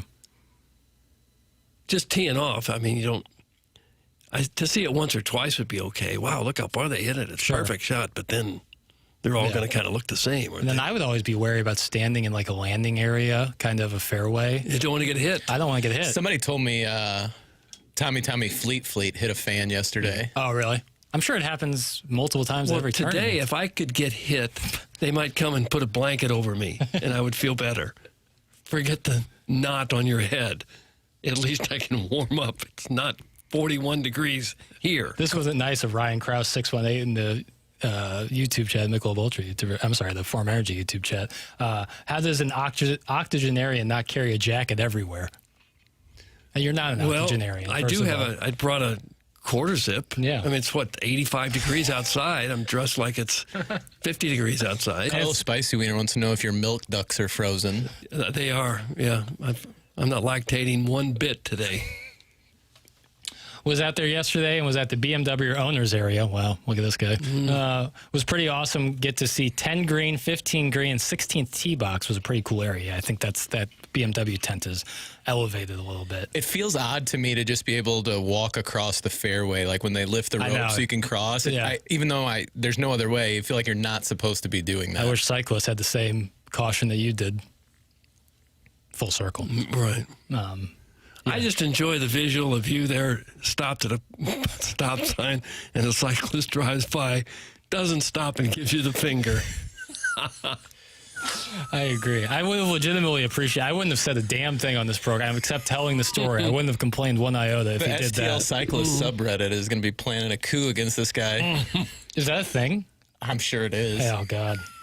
I don't want to be in I can see you getting mad. You're mad that he didn't stop, and then he gives you the finger, and now you're crestfallen.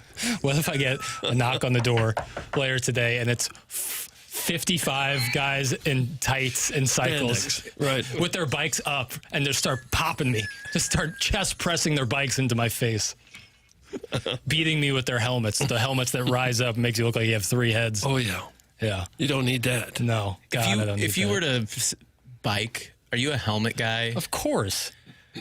Of course. You know how many injuries can be prevented from wearing a helmet? I don't care what you look like. If your brains are scattered across the pavement, you won't look very good either. I've said this before.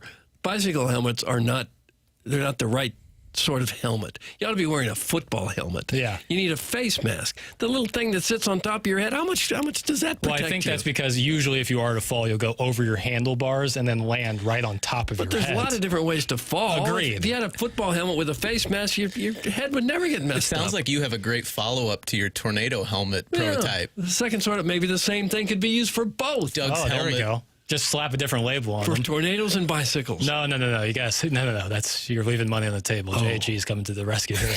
You gotta put them in. They're two separate things entirely. You gotta buy one for the tornadoes and one for the bikes. Now you've sold two helmets instead of one. All right. And you could probably come up with 4 or 5 other situations where a helmet could be useful. You might have a little cottage industry here. Yeah, but to your question, Chairman, without question, always a helmet. And helmets, seatbelts, all these things are so easy, and they can really save your life. I don't get, for the life of me, why people don't do it. Even to this day, I think my old man still takes the seatbelt and fastens it behind him. So it doesn't. Total lunacy. Bill Simmons had a similar take the other day where he's like, "I don't like seat. I don't get it." Look at the stats for people who don't wear seatbelts and get in car crashes. It's insane. I'd be uncomfortable to not have it on. I couldn't agree more. Not to mention it beeps at you. Well, that's why he does it, so it'll stop beeping. So he'll do. That's harder. That is harder than putting it on. That I don't know why, but that really gets my goat. Give him a piece of your mind. Next time I see him, I'm gonna let him know. Give him the finger. Yeah, it'll probably be at a Missouri Tiger football game where I'll see him next. Walk up to my dad and just. Yeah, I'm going to lay into no reason and just give him the finger. I have some friends who do it who don't wear their seatbelts. I'm like, what are you, crazy? I'm always flabbergasted when I see motorcyclists with no helmet, even though it's within the law, but... Idiotic. Well, I suppose if you get in a wreck, even with a helmet, you're going to go one way or the other. Okay, maybe, but I don't know. Just to keep the bugs out of your eyes, you'd think would be reason enough to wear a shield. Boring. It's from the 618. Well, good for you. The show's almost over. We'll have BK and Ferrario coming up at the top of the hour, then the fast lane from 2 to 6. You are listening to The Morning After. We'll have the winner of the Design Air Heating and Cooling email today coming up on the other side of the commercial break. We broadcast live from the Stiefel Studios. The show is presented to you by Brown and Crouppen.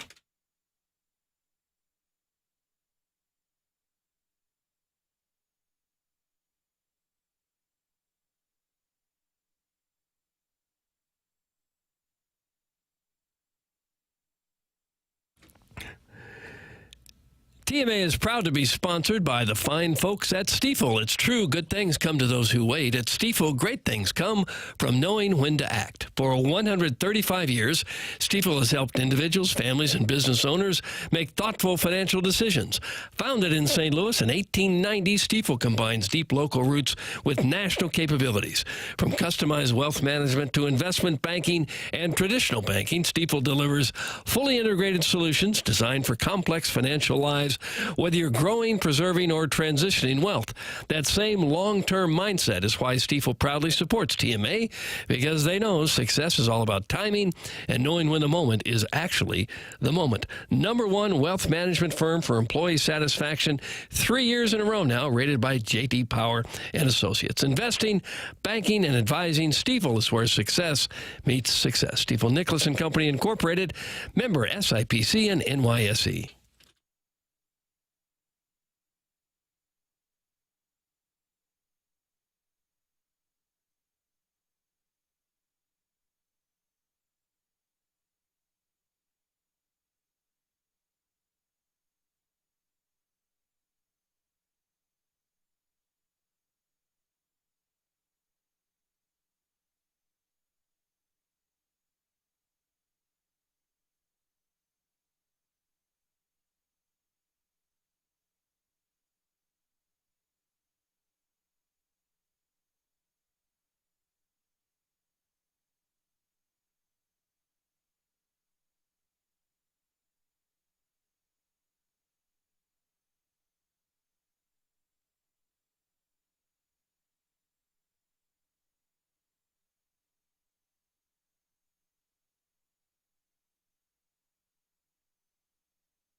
This is the Sports Center update, and it's brought to you by Universal Windows Direct. Cardinals, Phillies tonight, starting the weekend series in Philadelphia. 5:40 p.m. first pitch. Hunter Dobbins on the mound for the Cardinals.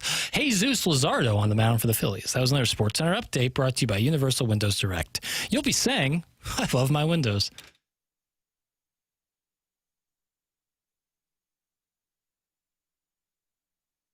Welcome back. This is the Morning After. Presented to you by Brown and Crouppen. We broadcast on 101 ESPN. Final segment before we head out for the weekend. Back to full strength with the team on Monday. Tim had to leave a little early. Martin had some television duties down at Belle Reve, but was kind enough to join us for about 10 to 15 minutes earlier. If you missed any of the show today, you can go back and podcast it on the Schaefer Door Company podcast. But before we head out, Doug, we are going to inform the people who won the Design Air Heating and Cooling email of the day for August 21st, 2026. We went over the 53.5, by the way. Bad time management on my part once again. Our winner today, Mark from Mark's Bulch and Bra Emporium. What was his tagline today? Something about the woman's station? A new kind of station, never been done before, for women, by women. Mark's Mulch and Bra becomes one of 3 people to have multiple email wins for the month of August. Doug, I think that's going to do it for us today. I'm going to go hover over a stove Stay somewhere. warm out there today. I lost the feeling in my feet. I may lose a big toe. You think that is? Mm-hmm. Now, I noticed that you weren't leaving during the breaks to go out into the warmth that is the Hubbard hallway here. You were just toughing it out. Yeah. You're keeping your shoulders under the water, essentially. Honestly, my will to fight is gone. What do you think the temperature difference is when you cross the threshold? I haven't been out of the studio 50 degrees. I haven't been out of the studio here in a minute. Do you think what if you see BK or Alex walking in here with a short sleeve shirt? Are you going to warn them? Yeah. I'll give them the best clothing that I have just to try to keep them alive. They're younger. They've got more life to live. Yeah. Have a great weekend, dudes. That's from Floyd Velvet. Well, thanks, Floyd. Easiest bet ever to hammer the over of 10.50 there. It's on a 3-1-4. Yeah. But an easier bet to hammer is Josh Baez to hit 2 or more home runs tonight against the Phillies, plus 6,500. We're going Sizzler, baby. And that's when we become friends, not just coworkers. You and I. Yeah. That's when we cross the Rubicon. All right, that's going to do it for us. For Timothy, Michael McKernan, Douglas Elvin Vaughn, Chairman Kurt, Martin Kilcoyne, I'm Jay Bennett Burkett. Have a great weekend, St. Louis, and if you're going out to the BMW Championship at Belle Reve, enjoy yourself. Have a Michelob Ultra. I'd recommend that. And if you see Doug, try to warm him up because I'm nervous. Bring clothing. I'm nervous that he needs some thawing out. This has been the Morning After, closing out of Design Air Heating and Cooling at 10 o'clock hour. We'll be back with you on Monday. This show is presented to you by Brown and Crouppen.